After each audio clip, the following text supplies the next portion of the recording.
அனைவருக்கும் இனிய அன்பான காலை வணக்கத்தை அன்போடு தெரிவித்துக் கொள்கின்றேன். இன்றைய வகுப்பில் அதாவது 100 நாட்களை முடிந்து 103வது நாளை நாம் நெருங்கி நடத்தி கொண்டிருக்கின்றோம் இந்த வகுப்பை. இதுல இந்த டாக்டர் இளங்கோ ஆயுஷ் ஹாஸ்பிட்டல் ஆரம்பிக்கப்பட்டதனுடைய நோக்கம், அதனுடைய தொலைநோக்கு பார்வை, அது எப்படி சென்று கொண்டிருக்கிறது அப்படிங்கிறத பற்றி தொடர்ந்து பேசினேன். ஏன்னா இதனுடைய கடமை.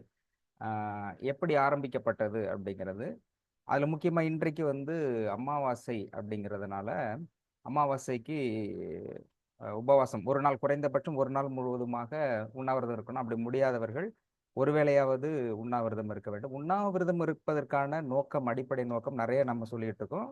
ஒரே வரியில் சொல்லணும்னா, அதாவது நம்முடைய நோய்கள் உடலில் இருந்து வெளியேற்றுவதற்கு உடல் வயிறு பட்டினியாக இருக்கின்ற பொழுது அந்த செல்கள் ஏற்கனவே நோய்வாய்ப்பட்ட செல்களும் பழைய செல்களையும் வெளியேற்றுகிறது. இன்னும் அதிகபட்சமான ஆராய்ச்சி என்ன சொல்றதுன்னா, ஒவ்வொரு மாதத்திலும் ஒரு நாள் முழுமையாக உண்ணாவிரதம் இருப்பவர்களுக்கு நிச்சயம் நோய் வராது அப்படிங்கிறது ரிசர்ச் ஓரியன்ட்.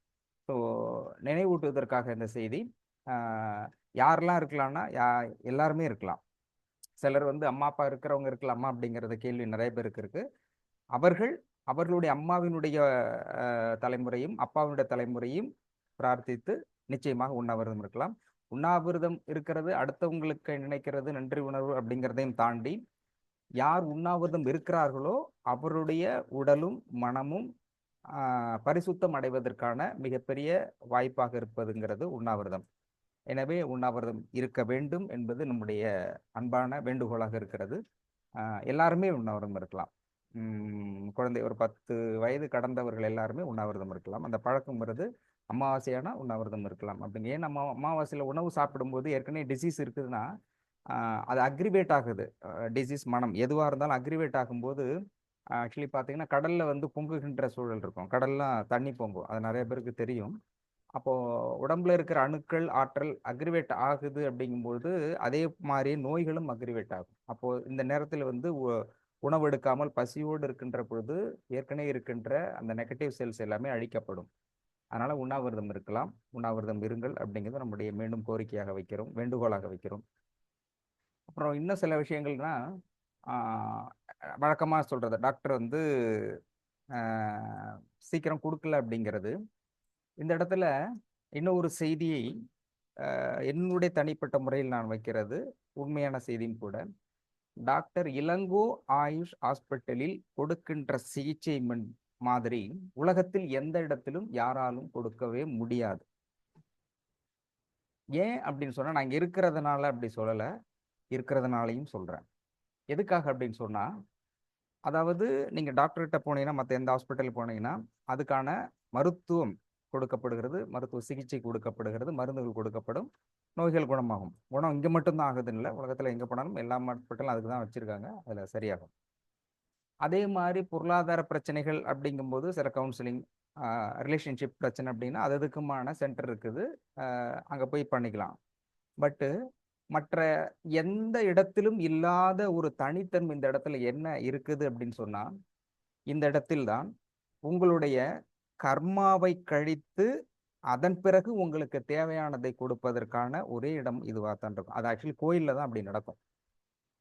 அந்த இடத்துல தான் பலமுறை டாக்டர் சொல்றது, நீங்க கோயிலுக்கு போறதை விடும் வீட்டில் இருந்துகிட்டே மனதை தூய்மைப்படுத்தி கொள்ளுங்கள், மனமுருக வேண்டிக் கொள்ளுங்கள் அப்படின்னு சொல்றது என்னன்னா, ஆன்மீகம் என்பதை மிகச் சரியான பாதையை காட்டுவதற்கும், நாம் விரும்பியது எப்படி நமக்கு கிடைக்கிறது என்பதை நமக்கு தெளிவான வழியோடு காட்டுவதற்கும் தான் இது ஆரம்பிக்கப்பட்டது. ஆக இந்த இடத்துல வேற எங்கும் கிடைக்காத ஒரு சிகிச்சை இந்த இடத்துல கிடைக்குது அப்படின்னா அதுக்கு அடிப்படை காரணம், இதனுடைய மூல பேஸ் கரு அப்படின்னாக்க கர்மாவை நியூட்ரல் செய்து அதன் பிறகு நமக்கு தேவையானது கொடுக்கறது. அப்போ இந்த இடத்துக்கிட்ட வருகின்ற பொழுது நமக்கு ஒரு ட்ரீட்மெண்ட் கிடைக்கிறதுக்கு லேட் ஆகுது, இல்லை சார் சொல்றதுக்கு கவுன்சிலிங் லேட் ஆகுது அப்படின்னா, அவர் பல சொன்ன டியூ டு என்னால் லேட் இல்லை, டியூ டு யுவர் பேட் கர்மா. அப்போ குறைந்தபட்சம் இந்த இடத்திட்ட அப்போ கர்மானா எந்த அளவுக்கு இருக்குது. அப்போ நான் பல முறை கேட்டிருக்கேன், ஏன்னா ரொம்ப பேர் தொடர்ச்சியாக கேட்டுக்கிட்டு இருக்கிறாங்க. எனக்கு புரிஞ்சாலும் கூட அவங்களுக்கு நம்ம பதில் சொல்கிற இடத்துல இருக்கோம் இல்லையா. அப்போ கேட்கும்பொழுது டாக்டர் சொன்னாங்க, அதனால தான் அன்னைக்கு ரொம்ப வருத்தப்பட்டாங்க 100வது நாள்ல. இன்னும் பண்ண முடியலையே. 90 நாள் கடந்தும் கூட சிலருக்கு பேச முடியாத சூழல் இருக்கு. அப்போ அப்படிங்கும்போது நான் சில நாள் இருக்கேன். இவ்வளோ வரைக்கும் எப்படி சார் அடுத்தது வேற புதுசா எடுத்துக்கிட்டுரும். சிலதுல வந்து ரொம்ப ரேரா தான் நான் 1, 2, 10 அப்படிங்கிறது போய் ஒரு நாளைக்கு 2, 3 பேர் ரொம்ப கிரிட்டிக்கலா இருக்கிறவங்களுக்கு மட்டும் தான் அப்பாயின்ட்மெண்ட்ஸ் குடுத்துக்கிட்டு இருக்கேன். அப்போ இருக்க அதையும் ஸ்லோ பண்ணிட்டு இருக்கேன். ஸ்லோ பண்ணிட்டு இருக்கேன். இருக்கிறவங்களும் வெயிட்டிங்ல இருக்கிறாங்க. எப்படி சரி பண்ண முடியும் அப்படின்னு சொல்லும்போது, ஆ ரொம்ப கேஷுவலா எதார்த்தமா சார் என்ன சொல்றாருன்னா, இங்க வருவது அப்படிங்கிறதும், மற்ற இடத்துக்கு போறதுங்கிறது வேற விஷயம். பட் இங்க யார் வர்றாங்களோ, அது நிச்சயம் இறைவனுடைய ஆசீர்வாதத்தால தான் வர்றாங்க. அதே மாரி இது சரி பண்ண வேண்டியதும் அவர்கள் தான் சரி சித்தர்கள் தான் சரி பண்ணாங்க. இப்ப ஏற்கனவே இங்க இருக்கிற தேவதைகள் அப்படின்னா 228 தேவதைகள். அப்போ அ இப்ப இத பார்சல் பண்றதுக்கும் மெடிசன் இருக்குது. கிறிஸ்டலும் இருக்குது. உடனே குடுக்கறதுக்கு இன்னும் 2 ஆள் போட்டா இன்னும் 2 ஆள் நானே போட்டு கடகடன்னு எடுத்து குடுத்துருவேன். ஆனாலும் கூட பர்மிஷனுக்காக வெயிட்டிங் இருக்குது தான் இங்க பெரிய டிலேல பர்மிஷன்ஸ். அப்போ அவரு டாக்டர் என்ன சொல்றாருன்னா, என்னுடைய வேலைங்கிறது வர்றவங்களுக்கு கவுன்சிலிங் குடுத்து, அவங்களுக்கு தேவையான எனர்ஜி குடுத்து அவங்கள சரி பண்ண வேண்டியது. பட் கியூர் பண்ண வேண்டியது சித்தர்களுடைய வேலை. அவர் கிளியரா இங்க வர்றது சித்தர்களுடைய வேலை. அவங்க தான் அத செய்வாங்க. வித்தின் ஒரே நாள், ஒரு நாள்ல 1 செகண்ட் போதும். அடுத்த செகண்டே ஆட்டோமேட்டிக்கா சரி பண்ண முடியும் அவர்களால். ஆனால் அதற்கான ப்ராசஸ் தான் அவங்க எடுத்துக்கிட்டு இருக்காங்க. ஆக ஒருவருடைய கர்மா ஜென்மாதி ஜென்மமாக எடுத்து வருகின்ற அந்த கர்ம வினையை கழிப்பது என்பது, நீங்க பல கோயிலுக்கு போயிட்டு, பல பரிகாரம் செஞ்சு, பல பிரார்த்தனைகள் செஞ்சு, எல்லாமே அலைஞ்ச பிறகும் கிடைக்காத ஒரு விஷயத்த பண்றது அப்படின்னாக்கா, அது இந்த இடமா தான் இருக்கும். ஆக இதை பற்றி புரிதல் அப்படிங்கிறது மிக முக்கியமாக இருக்குது. ரொம்ப பேர் சொல்றாங்க, "எனக்கு வரல, எனக்கு வரல." இன்னும் அதிகபட்சம் சொன்னா, "எனக்கே மெடிசின் வரல." நானே 2, 3 மாசம் கேட்டுட்டு அப்புறமேட்டு நானே மறந்துருவேன். ஆ அதுக்கப்புறம் அவரு ஒரு நாள் சொல்லுவாரு, "இந்த மாரி இருக்குது. நீ கேட்டிருந்தீங்க நானு." "அப்படியா?" அது ஆட்டோமேட்டிக்கா சரியாயிடுச்சு. அப்ப சொல்லுவாங்க, "இந்த மாரி ப்ராப்ளம் இருக்குது. அதுக்காக இது குடுக்கல." அப்படின்ருவாங்க. சரி என்னால ஏத்துக்க முடியாது. சில விஷயங்கள் ரொம்ப கிரிட்டிக்கலா இருந்தா 2, 3 தடவ கேட்கும். அதே மாரி 2, 3 தடவ நான் திரும்ப கேட்கும்பொழுது கூட பலர் கால்ஸ் பண்ணியிருக்காங்க இல்லையா? டியூ டூ த அர்ஜென்சி கால்ஸ்ங்கிறதுனால திரும்பவும் அவர நான் ரிமைண்ட் பண்ணும்போது சார் என்ன சொல்லுவாங்க, "ஒரு முறை சொல்லிட்டாலே போதுமானது. திரும்ப ரிமைண்டிங் அப்படிங்கிறதே தேவையில்ல. ஏன்னா நான் கோரிக்கை வச்சுட்டேன்." 2வதுங்கிறது 3 டூ 6 மெடிடேஷன்ல இருக்கும்போது எனக்கு வந்துரும். வந்தோனே சொல்லிடுவாரு. யார் யாருக்கெல்லாம் குடுக்கலாம் அப்படின்னு. அப்போ ஒரு முறை சொன்னால் 2வது தடவ ரிமைண்டர் வச்சுட்டா போதும். இது மனுஷங்களுக்கு தான் ரிமைண்டர் கால் குடுக்கணும், ஃபோன் அடிக்கணும், மெசேஜ் பண்ணணும், லெட்டர் போட்டுறணும். 10 தடவ அடிக்கிறது, 1000 தடவ அடிக்கிறது அப்படிலாம் இல்ல. ஒரு தடவ சொல்லிட்டா அவங்க ரிஜிஸ்டர் ஆயிடும். ஸோ திரும்ப அவங்க தான் நமக்கு குடுப்பாங்க. ஆக அவர்களுடைய கர்மாவை சரி செய்கின்ற இடமாக இது இருக்கிறது அப்படின்னு சொல்லியிருக்காங்க. அதான் ரியாலிட்டி என்னன்னா, இங்கேயே இருக்கிறேன். அதனால நான் பக்கத்துல இருந்த ரொம்ப பேர் சொல்லுவாங்க. பக்கத்துல இருந்தாக்கா சீக்கிரம் வாங்கிக்கிறாங்க. அப்படி இல்ல. பக்கத்துல இருந்தாலும் சீக்கிரம் வாங்குறது இல்ல. எட்டக்க இருந்தா லேட்டா வருதும் இல்ல. அது இப்ப சிலருக்கு உடனடியாகவும் குடுத்துருக்காங்க. Due to urgency case. அதான் சில டைம்ல சார் கேட்கறது, ரொம்ப அர்ஜென்சி அப்படின்னா சொல்லுங்கன்னா, சில லிஸ்ட். அதில தான் சில பேர் ரொம்ப ஃபிட் பண்ணி அதில போட்டுவிட்டு எடுக்கலான்னா, அப்பயும் சொல்லுவாங்க. சரி இது கொஞ்சம் வெயிட் பண்ணலாம் அப்படின்னு. ஆ அதை விட முக்கியமானது, இன்னும் ரொம்ப முக்கியமான விஷயம், இதில ஃபாலோ பண்றவங்க கவனிக்க வேண்டிய விஷயம் என்ன அப்படின்னாக்க, டாக்டர் இப்ப கவுன்சிலிங் குடுக்குறாங்களே, சிலது சொல்லுவாங்க. சிலர் எல்லாருக்குமே சேர்த்து வீடியோவிலயும் பேசுறாங்க. அப்போ இது வந்து சாதாரணமா நீங்க கடந்து போயிட முடியாது. கடக்கவும் கூடாது. ஏன்னா, it will be hints touch spark மாரி அடிச்சுட்டு போவாங்க. அது தெரியாது. அப்புறம் நல்லா சொன்னீங்கன்னா கரெக்ட்டா ஃபாலோ பண்றாரு. இல்ல, இல்ல அவங்க கர்மாவுக்கு தகுந்த மாரி எடுத்துப்பான்னு சொல்லிட்டாரு. ஆனா அதான் பாயிண்ட்ஸ். ஆனா எடுத்துக்க முடியாது. ஓ! இப்படியா? அப்படிங்கும். அப்போ நான் வந்து ஸ்டார்ட்டிங்ல என்ன பண்ணினேன், ஸோ ஃபினான்ஷியல்ல வந்து நான் என்ன வேணும் அப்படிங்கும்போது, சரி நம்ம தான் அங்க இங்க சுத்துறதுக்கு பதில் டைரக்ட்டா இங்கேயே வந்துட்டோமே. நமக்கு என்ன தேவை ஒரு பணம் போட்டு, எனக்கு இவ்வளோ பணம் வேணும் அப்படின்னு கேட்டுறேன். சரி அப்படியா? ஓகேன்ட்டு உடனே அ அ கர்மா கிளென்சிங் மெடிசின் ஓகே. மெடிடேஷன் பண்ணு ஓகே. Crystal okay. எல்லாமே ரெடி. ஸோ மெடிசின் குடுக்கும்போது டாக்டர் சொல்றாங்க. சரி குடுத்துட்டு இதெல்லாம் 48 டேஸ் ஃபாலோ பண்ணுங்க. 48 டேஸ்ல மேக்ஸிமம் 48 நாளில் எந்தவித நோயாக இருந்தாலும், எந்தவித மனமாற்றமாக இருந்தாலும், அல்லது பொருளாதாரத்திற்காக நீங்க வந்து இங்க ட்ரீட்மெண்ட் எடுத்துக்கிறீங்க அப்படின்னாலும், நிச்சயமாக 48 நாளில் ஃபர்ஸ்ட்டு வெரி டே 1ல இருந்து ஸ்டார்ட் ஆகும். அந்த எனர்ஜி நல்லா ரியலைஸ் பண்ண முடியும். பட் அந்த 48 நாட்களுக்குள் நிச்சயமாக ஒரு மாற்றம் நீங்க உணர்கின்ற அளவுக்கு இருக்கும். சில பேருக்கு அ என்ட்ரி அடுத்த செகண்ட்ல இருந்தே வரும். சம்படீஸ் இங்க வந்துட்டு போறாங்க இல்லையா? வந்துட்டு சில பேர் சொல்லியிருக்கிறாங்க. வந்துட்டு போகும்போது இங்க அ ஹாஸ்பிட்டலுக்கு உள்ள வந்துட்டு போம்போது, எனக்கு ஏற்பட்ட வலி ஏற்கனவே அவ்வளோ வலி தாங்க முடியாத வலி இருக்கு. அது பரவால்ல. சிலர் வந்து இன்னும் ஒருத்தவங்க என்ன சொல்லியிருக்காங்கன்னா, அவங்களுடைய அக்காவுக்கும் அவங்களுக்கும் ரொம்ப நாள் அது மனஸ்தாபம். ஏறத்தாழ ஒரு 1 இயர் 2 இயர் கிட்டத்தட்ட பேசல. வந்துட்டு போன பிறகு வெந்த இருந்து சார் இதுக்குள்ள கவுன்சிலிங் கொடுத்து அனுப்பிங்க, அவ்வளோதான். இருந்து போகும்போது வீட்டுக்கு ஃபோன் வச்சுட்டு ரெஃப்ரெஷ் ஆகிட்டு வந்து பார்த்து அவங்க அக்கா கால் பண்ணியிருக்காங்க. 2, 3 கால். என்னன்னா இதில் பார்க்கணும் போல இருக்குது அப்படின்னா அவங்க ஃபோன் அடிச்சாங்க. ரொம்ப ஷாக்கிங்காக இருக்குது சார். 2, 3 வருஷம் மனஸ்தாபம் இருக்கு. இடையில நேராக பார்த்தா பேசியிருந்த வேற ஃபோன் அடிச்சு என்னன்னா அப்படி ஒன்றும் பெரிய விஷயம் இல்லை. அதில் ப்ராப்பர்ட்டி பேஸில் இஷ்யூ பிரச்சனை. அதனால நாங்கள் பேசிக்கிறது இல்லை. நான் பேசணும்னு நினைச்சா கூட எனக்கால் நானுமே பேசுறது இல்லை. ஆனாலும் கூட இங்கே வந்துட்டு போன பிறகு உடனே நடந்தது என்ன நல்லா உணர முடியுது. நிறைய பேருக்கு அது நடந்திருக்கு. ஒவ்வொருத்தரும் ஒவ்வொரு விஷயம் சொல்லுவாங்க. இது வந்து அப்ப அவங்க வந்தது உடம்பு சரியில்லை அப்படிங்கிற இன்னொரு முக்கியமான விஷயம். இங்க வர்றதுங்கிறது உடம்பு சரியில்லைன்னு வந்தா உடம்பு மட்டுமே குணமாவதில்லை. மனம் குணமாகும். அவருடைய பொருளாதாரம் பிளஸ் வந்து ரிலேஷன்ஷிப். சிலர் வந்து ஃபினான்ஷியலுக்காக வந்தாலும் ஹெல்த் இது. ஸோ 3மே இது சரி செய்யப்படும். நீங்க கேட்டாலும் கேட்கவில்லை என்றாலும் ஆறாவை சரியாக சரி செய்தால், ஆறாவை வந்து கிளென்சிங் பண்ணா ஆட்டோமேட்டிக்கா அது எதெல்லாம் தடை செய்திருக்கோ அது எல்லாமே கிளென்சிங்ல ஓகே வந்துடும். அதை தான் நான் திரும்ப சொல்றது. இங்க கொடுக்கின்ற சிகிச்சை மாதிரி வேற எங்கேயுமே கிடைக்காதுன்னா, நீங்க எங்க ஹாஸ்பிட்டல் போனா ஹாஸ்பிட்டல் டிசீஸ் மட்டும் தான் கியூர் ஆகும். மற்றது எதுவும் கியூர் ஆகாது. பொருளாதாரமோ அல்லது நம்மளோட உறவுகளுக்கு உள்ள கருத்து வேறுபாடும் மாறாது. ஆனா இங்க 3மே சரி செய்யப்படும். நீங்க கேட்டாலும் கேட்கலனாலும் அது நடக்கும். உங்களுக்கு எது நல்லதோ அது நடக்கும். திரும்ப திரும்ப அவர் சொல்றது, கிறிஸ்டல் வாங்குனீங்கன்னா நீங்க ஒரு கோரிக்கை வைப்பீங்க. அது நடக்கும், நடக்காமலும் போகலாம். ஆனால் உங்களுக்கு எது தேவையோ, உங்களுக்கு எது கிடைத்தால் மகிழ்ச்சியோ, நன்மையோ அது நிச்சயமாக நடக்கும். கண்டிப்பா நடக்கும். அதே மாரி அப்ப நம்ம கேட்டது கிடைக்காதா சார்ன்னு நம்மால எல்லாத்தையும் விட்டுட்டு இது மாரி கேட்பாங்க. அப்போ அது சொல்லவே இல்லைன்னா, நிச்சயம் நடக்கும். நிச்சயம் நடக்கும். அது உங்களுக்கு நன்மையாக இருந்தால் நிச்சயம் நடக்கும். அப்படி இல்ல நன்மை எதுன்னு நமக்கு தெரியாது. பட்டு கிறிஸ்டல் அது வைப்ரேஷன். இது கிறிஸ்டலுக்கு எப்படி தெரியும் அப்படின்னு நீங்க கேட்கலாம். கிறிஸ்டல்னா அது ஒரு கல்லு. It's just a stone. கிறிஸ்டலுக்கு நம்மை பற்றி எப்படி தெரியும்? ஸோ அது லேட்டரா நான் சொல்றேன். அது அது சயின்டிஃபிக்கா ஒரு வைப்ரேஷன் எப்படி வந்து வைப்ரேஷன் மோடு வந்து receive capacity and retrieve capacity அப்படிங்கிறத லேட்டரான்னு சொல்றேன். அப்போ நான் வந்து ஃபர்ஸ்ட் லைன் வந்தப்போ கேட்டிருந்தேன். அந்த ஃபினான்ஷியல் ஸ்ட்ரகிள் இருக்குது அப்படின்னு சார் 48 டேஸ் போட்டு கொடுத்தாங்க. பேசிட்டு இருக்கும்போது அப்புறம் நான் கிளம்புறதுக்கு முன்னாடி பேசினேன். பேசும்போது அப்போ சார் சொன்னார்னா, சரி நீங்கள் வீட்டில இருந்து இங்கே வர்றீங்க இல்லையா, வரும்போது அந்த பஸ்ஸில் வந்துருங்க, உங்களுக்கு ஈஸியாக இருக்கும்னாரு. நான் அப்பதான் புதுசா வந்து ஸ்ப்ளெண்டர் வண்டி வாங்கினேன். 84,000 ரூபாய் ஸ்ப்ளெண்டர் வாங்கியிருக்கேன். வந்துருங்க அப்படின்னாரு. சரி. நான் அப்ப என்ன சொன்னேன், சார் இப்பதான் ஏற்கனவே வண்டி வாங்கிட்டு இப்பதான் புது வண்டி. எனக்கு 1/2 ஹவர்ல வந்துருவேன். ஆனா நீங்க பஸ்ல ஏறுனீங்கன்னா, காலையில ஏறுனேன்னா சாயந்தரம் தான் இங்க வந்து நிப்பேன். வந்துட்டு திரும்ப வீட்டுக்கு போறதோட சரியாயிடும். அது வேணாம் சார் அப்படின்னா. சரி ஓகேன்ட்டு போயிட்டேன். அதுக்கப்புறம் வந்து மெடிசின் சாப்பிட்டு இருக்கும்போது வாட் ஐ ஹவ் ஃபீல்னா, எல்லாம் வந்து ரெக்க கட்டி பறப்பாங்க இல்லையா, அந்த மாதிரி. சரி. நான் கணக்கு போட்டது இவ்வளோ பணம் வந்துருச்சா, டக் டக்குன்னு இவனுக்கு கொடுத்துடணும், இவனை கேட்டால் அவனுக்கு கொடுத்துடணும், அப்படி கொடுத்துடணும். அருணாச்சலம் ரஜினி ஸ்டைலில் அட்டகாசமாக பறக்க ஆரம்பிச்சிட்டேன். இதுன்னு அப்போ பணம் வருதோ இல்லையா, வருது அப்படிங்கிற நினைப்பே வந்து we will make a enjoyment and feel happiness. மகிழ்ச்சியாக இருக்கும். முகத்துல ஒரு தேஜஸ் வரும், உடம்புல ஒரு புத்துணர்ச்சி வரும். யாரை பார்த்தாலும் அடிக்கணும் தோணும். ஏன்னா நமக்கு பணம் வரப்போகுது இல்லை. அப்படி ஒரு தாட் வந்துடும். நான் உடனே மெடிசன்ஸ் இது எல்லாமே பண்ணிட்டு இருந்தேன். அப்புறம் இடையில ஒரு நாள் வரேன். இடையில வந்துட்டு பார்க்கும்போது நம்ம நம்ம டெஸ்ட் பண்ணுவோம் இல்லையா, அப்புறம் பணம் வருதுன்னு திடீர்னு வந்துடுறாள் டக்குன்னு ஒரு ப்ராசஸ் மூவ் ஆகும் இல்லையா.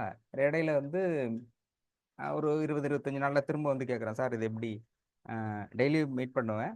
அப்போ கேட்கும்போது எதுவும் ஒன்றும் டெவலப்மெண்ட் ஆகிற மாதிரி தெரியலன்னு அப்புறம் கேட்டால, நீங்க இப்படி வர வேண்டியதானே அப்படின்னாரு. எப்படி வர வேண்டியது? நீங்க பஸ்ல வரீங்களா, பைக்ல வரீங்களான்னு. இல்ல சார், நான் தான் ஆரம்பத்துல சொல்லிட்டேன் அது ஒத்து வராது, நான் அப்படியே தான் வந்துகிட்டு இருக்கேன் அப்படின்னு. சரி ஓகே. நீ கரெக்டாக சாப்பிட்றீங்களா, மெடிசன் எல்லாத்தையுமே டிக் பண்ண நான் வந்து என்ன பண்ணேன், டிக் அடிச்சுக்கிட்டு இருக்கேன். காலையில் எத்தனை மணிக்கு மெடிடேஷன் உட்காரேன், எப்போ மெடிடேஷன் முடிச்சு எழுந்திருக்கிறேன், அந்த டே ஒன்ல இருந்து மெடிசன் எப்போ சாப்பிட்றேன், மெடிசன் அப்பயும் அவர் சொன்னார் மறந்துடு போட்டுங்கன்னா டெய்லி நோட் போட்டு ரெக்கார்ட் போட்டு மெடிடேஷன் சாப்பிட்ற மெடிடேஷன் டைமிங்கு, மெடிசன் எடுத்துக்கிற டைமிங்கு, எப்போ எடுத்துக்கிறேன், அப்புறம் ப்ரேயர் நான் எவ்வளோ நேரம் ஸ்பெண்ட் பண்ணுறேன், இது எல்லாமே கால்குலேட் பண்ணி டெய்லி போட்டு வரேன். 30 2 அடுத்தது வந்து 40 நாள் தாண்டிடுச்சு. 40 நாள் தாண்டுறோன்னு ஒன்றும் வரல. என்னடா அது இன்னும் இருக்கிறதே 8 நாள் தான் இருக்குது. 40 டேஸ் மேக்ஸிமம் 90 டேஸ் 90% கிராஸ் ஆயிடுச்சுன்ட்டு இப்போ எனக்கு கனவு டவுன் ஆயிடுச்சு. அந்த அப்படி கம்பீரமா போறல டவுன். ஏன்னா 48 இதை நம்பி நிறைய பேர்கிட்ட சொல்லியிருக்கேன், வந்துடும் இது வந்துடும் அது வந்து அப்படி வந்துடலாம் அப்படின்னு பாசிட்டிவ் மோடில் போயிட்டு இருக்கேன். அது டவுன். 48வது நாள் மூவ் ஆகுது. 8 1 2 41 42 அப்படி போயிட்டு இருக்கு. அது இல்லை. 47வது நாள் வந்துருச்சு. நான் முடிவு பண்ணிட்டேன். அப்ப இப்ப கடவுள் டைரக்ட்டா வந்து அ பக்தா உன் பக்தி மெச்சினேன். என்ன வேணும்? அந்த மாரி நடந்தா தான் உண்டு. ஏன்னா நான் கேட்டிருந்த அமௌண்ட் அதிகம். அப்படி ஏதாவது நடக்குமோ? அப்படின்ட்டு சார்ட்ட கேட்டேன். அதான் இன்னும் 1 நாள் இருக்குல்ல அப்படின்னாரு. அப்புறம் கேட்டாரு. திரும்ப அப்படிதான் வந்துட்டு இருக்கீங்களா? நான் கூட இன்னைக்கு பஸ்ல தான் வந்தேன்னாரு. அது சரி சார். நீங்க வந்துடுறீங்க. நம்மளால அந்த பஸ்லலாம் வர முடியாது சார். ஏன்னா இங்க சென்னை தெரியும் இல்லையா? ஏறுனா அவ்வளோதான். அவ்வளோ கிரவுடு. எங்க போனாலும் கிரவுடு. வண்டியில போனாலே டிராஃபிக். 48 நாள் கம்ப்ளீட்டட்.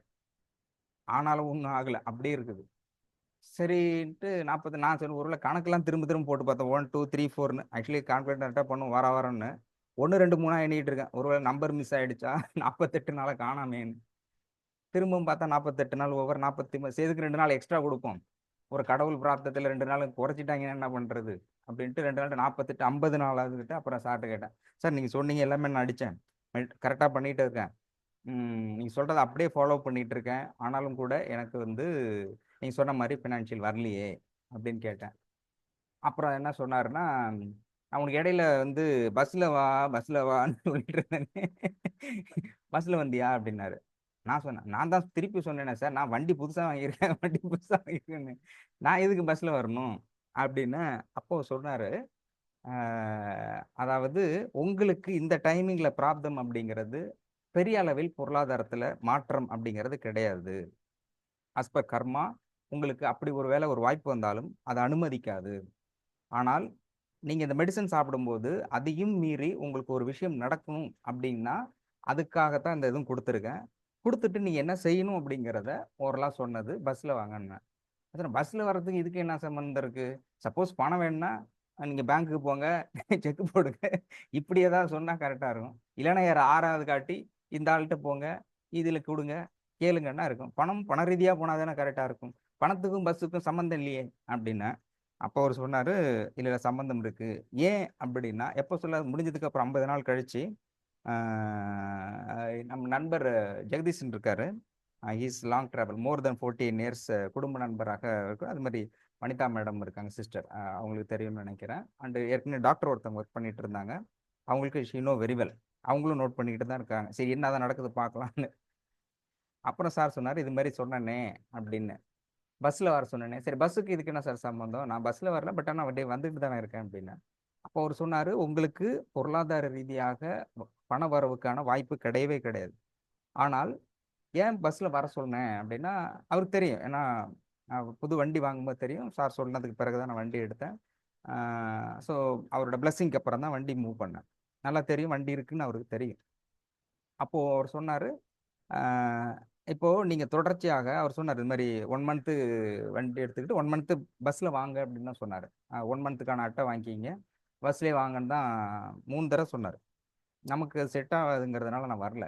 திரும்ப என்ன பண்ணேன், கேட்டேன். எப்படி சார் இதுக்கு அதுக்குன்னா, அப்போ அவரு சொன்னாரு, "நீங்க பஸ்ல வர்றீங்க அப்படின்னு சொன்னாக்க, 1 மாசம் தொடர்ச்சியாக வந்திருந்தீங்கன்னா, உங்களுக்கு பூர்வ ஜென்மத்தில் பணம் கொடுக்க வேண்டிய ஒருத்தர் அந்த பஸ்ல டிராவல் ஆவார். அவர் வந்து கொஞ்சம் பெரிய வெல் டு டூ பெர்சன். அவருக்கு அன்பார்ச்சுனேட்லியா அ அவருடைய கார் வந்து ரிப்பேர் ஆயிடும்." சொன்னாரு. அந்த டேட்டு, அந்த டைமிங், அந்த ஓரை. இந்த டைம்ல இந்த இடத்துல அவரு வருவாரு. அவரு வந்து மிஸ் ஆனும்போது 2, 3 தடவ வண்டிக்கு ஃபோன் பண்ணுவாரு. எதுவும் வராது. பட் அப்ப பஸ் நிக்கும். காலியா தான் இருக்கும். சரி இதுல ஏறிக்கலாம் டக்குன்னு ஏறி கிளம்புறாரு. அவரு வரும்பொழுது உன்னோட பக்கத்து சீட்ல அவரு உட்காருவாரு. உட்காரும்போது என்ன நடக்கும்னா, அவருகிட்ட நீங்களும், உங்ககிட்ட அவரும் பேசும்பொழுது, உங்களுக்கு என்ன தேவை அப்படிங்கிறத ஷேர் பண்ணும்போது, அப்ப சொல்லுவாரு, அவருக்கும் அவருக்குமான உங்க ரிலேஷன் கன்டின்யூ ஆகும். ஏற்கனவே கொடுக்க வேண்டிய பணம்ங்கிறது ஒரு பிசினஸ் மூலமாக ஸ்டார்ட் ஆகும். அப்ப அதன் மூலமாக உங்களுக்கு நிச்சயமாக அட்வான்ஸ் பேமெண்ட்ங்கிறது இந்த 48 நாளுக்குள்ள கண்டிப்பா வந்திருக்கணும். அதுதான் ப்ராப்ளம். ஆக்சுவலி ரியாலிட்டிங்கிறது உங்க லைஃப்ல அது கிடையாது. பட் இந்த கர்மா கிளென்சிங் மூலமாக கொடுத்து அவர உங்களோட இணைக்கிறதுக்கான அந்த ஒரு ப்ராசஸ நாம வந்து இது குடுத்துருக்கோம். மெடிடேஷன்லயும் குடுத்துருக்கோம். அப்போ மெடிடேஷன் குடுத்துருக்கோம். இதையும் பண்ணிட்டு இருக்கும்போது, நீங்க தொடர்ச்சியா இத பண்ணிக்கிட்டு இருந்தீங்கன்னா, அவரோட லிங்க் ஆயி, இது வந்து உங்களுடைய பிராப்தமே இல்லாத ஒரு விஷயத்த நம்ம எடுத்துட்டு வரோம். இது உங்களால செய்ய முடியாது அப்படிங்கிறதுனால தான், நான் ஹிண்ட் குடுக்குறேன். நீங்க பஸ்ல வந்துருங்க, பஸ்ல வந்துருங்க அப்படின்னு. 3 முறைக்கு மேல சொல்லக்கூடாது அப்படிங்கிறது விதி. அது யாரா இருந்தாலும் சரி 3 அதிகபட்சம் 3 முறை. அப்போ நீங்க வந்திருந்தீங்கன்னா அவர் உங்களுக்கு கொடுத்திருப்பாரு. உங்களுடைய டேர்னிங்கிறது அப்படி திரும்பி இருக்கும். இது சித்தர்களாக கொடுக்கிற விஷயம். அப்போ நாமே கிளியரா சொன்னார். நல்லா தெரியும். ம் பஸ்லன்று. நமக்கு இந்த ஐடியா தெரியாதுல்ல. பஸ்ல நம்ம எதுக்குடா ஒரு நாள் ஃபுல்லா அலையணும் அப்படிங்கிற நம்ம மைண்ட் செட். அப்போ அவர் சொன்னாரு, இந்த மாதிரி இருக்குது. நாமே கொடுத்தாலும் கூட உங்களுடைய கர்மா அப்படிங்கிறது ஏற்றுக்கொள்ளக்கூடிய இடத்தில் இல்லை அப்படிங்கிறதுனால, ஸோ நீங்க தான் மிஸ் பண்ணிருக்கீங்க அப்படின்னோடனே, இப்போ ஒரு படத்துல கவுண்டமணி செந்தில் சொல்லுவாங்க. ஒரு டீ குடுக்கும்போது அதுல இந்த பேதி மாத்திரை போட்டுருவாங்க. கவுண்டமணி இது என்னடா யோசிச்சுட்டு இருக்கேன், டீ எப்படி குடிக்கிறது யோசிச்சுட்டு இருக்கேன், டீ அது அப்படி குடிக்க வேண்டியதானே குடிச்சு. அப்புறம் சொல்லுவான், அண்ணன் பின்னாடி பிரச்சனை பின்னாடி பிரச்சனைமா. என்னடா பின்னாடி பிரச்சனை குடிச்சதுக்கு அப்புறம் வயிற்ற கலக்குதுன்னா, அப்பதான் நான் சொன்னேன்ல. என்ன சொன்னேன், பின்னாடி பிரச்சனைன்னு. ஏன்டா பின்னாடி பிரச்சனைக்கு கோடு வேண்டியதா, பேசாம இது பேதி மாத்திரை கலந்துருக்குன்னு சொல்ல வேண்டியதானே அப்படிம்பா இல்லையா. அந்த மாதிரி ஹிண்ட்ஸ் சார் இப்படிதான் கொடுப்பாங்க. நீங்க போங்க அப்படின்னா, இப்ப நிறைய பேர் கவுன்சிலிங்ல உட்காரும்போது சொல்லுவேன். நான் பார்த்துக்கிட்டு இருப்பேன். காத்துட்டு இருக்கும்போது சொல்லுவார், இந்த மாதிரி பண்ணுங்க அப்படியா அப்படின்னு. அவர் சொல்லும்போது கேஷுவலா தான் சொல்லிட்டு போவார். இப்படி பண்ணீங்களா அப்படி பண்ணீங்களான்னு. நம்ம கதை கேட்குற மாதிரி இல்ல சார் நமக்கு இதுதான் சார் வேணும்ன்ட்டு 99% பேரு அவர் சொல்றது இல்லையா, இங்கேயும் இங்க சில இதுக்கு ஹிண்ட் கொடுப்பாரு. எனக்கு தெரிஞ்சு அதை ஃபாலோ பண்ணவே முடியாது யாராலையும், பண்றதும் இல்லை. அப்போ அவர் சொல்லுகின்ற வார்த்தை அப்படிங்கிறது இஸ் நாட் ஏ கேஷுவல். அப்படி போற போக்குல சொல்லிட்டு போறதே அது ரியாலிட்டி. அதுதான் உங்களுக்கு வர்றதுக்கான பண வரவையோ, பொருளாதாரத்தில் பொருளாதாரத்தை மீட்பு கொடுக்கறதோ, டிசீஸ் உடல் இருக்க நோயை சரி பண்றதுக்கோ, ரிலேஷன்ஷிப்பை சரி பண்றதுக்கோ அவர் கொடுக்குற ஹிண்ட்டுங்கிறது அதுதான். அதுக்கு மேல சொல்லக்கூடாது. அதை பேசுறாரு ஒருத்தருக்கு. அதே மாதிரி இப்ப கவுன்சிலிங் வர்றாங்கன்னா, நானே கேட்டேன், நமக்கே டயர்ட் ஆயிடும், சில தூக்கமே வந்துடும். 5 நிமிஷம் 10 நிமிஷம் நான் சொல்லி அனுப்புவேன். 10 நிமிஷத்துல உள்ள வந்துடணுமியா டாக்டர் பேசுவாரு, நீங்க முதல்ல வெளில வந்துருங்க அப்படின்னு சொல்லி தான் அனுப்புவேன். ஆனாலும் கூட டாக்டர் ரொம்ப பேசுவார். அப்புறம் சொன்னாங்க, சார் உள்ள வரும்போதே சொன்னாங்க 10 நிமிஷத்துல வர சொல்லிருக்காரு, நான் போறேன் அப்படிங்கிறாங்க அப்படின்னா. அப்ப டாக்டர் சொன்னாரு, ஏன் அப்படின்னாக்க, யார் ஒருத்தர் சில பேர்கிட்ட பேசும்போது, கவுன்சிலிங்ல பேசும்போது, நான் பெண்டிங் வெயிட்டிங் லிஸ்ட் நிறைய இருக்கும். இன்னைக்கு எப்படியும் ஒரு 30 பேர்கிட்ட பேசணும், அட்லீஸ்ட் 20 பேர்ட்டையாவது பேசணும் அப்படிங்கிற லிஸ்ட் போட்டு வச்சிருப்பேன்.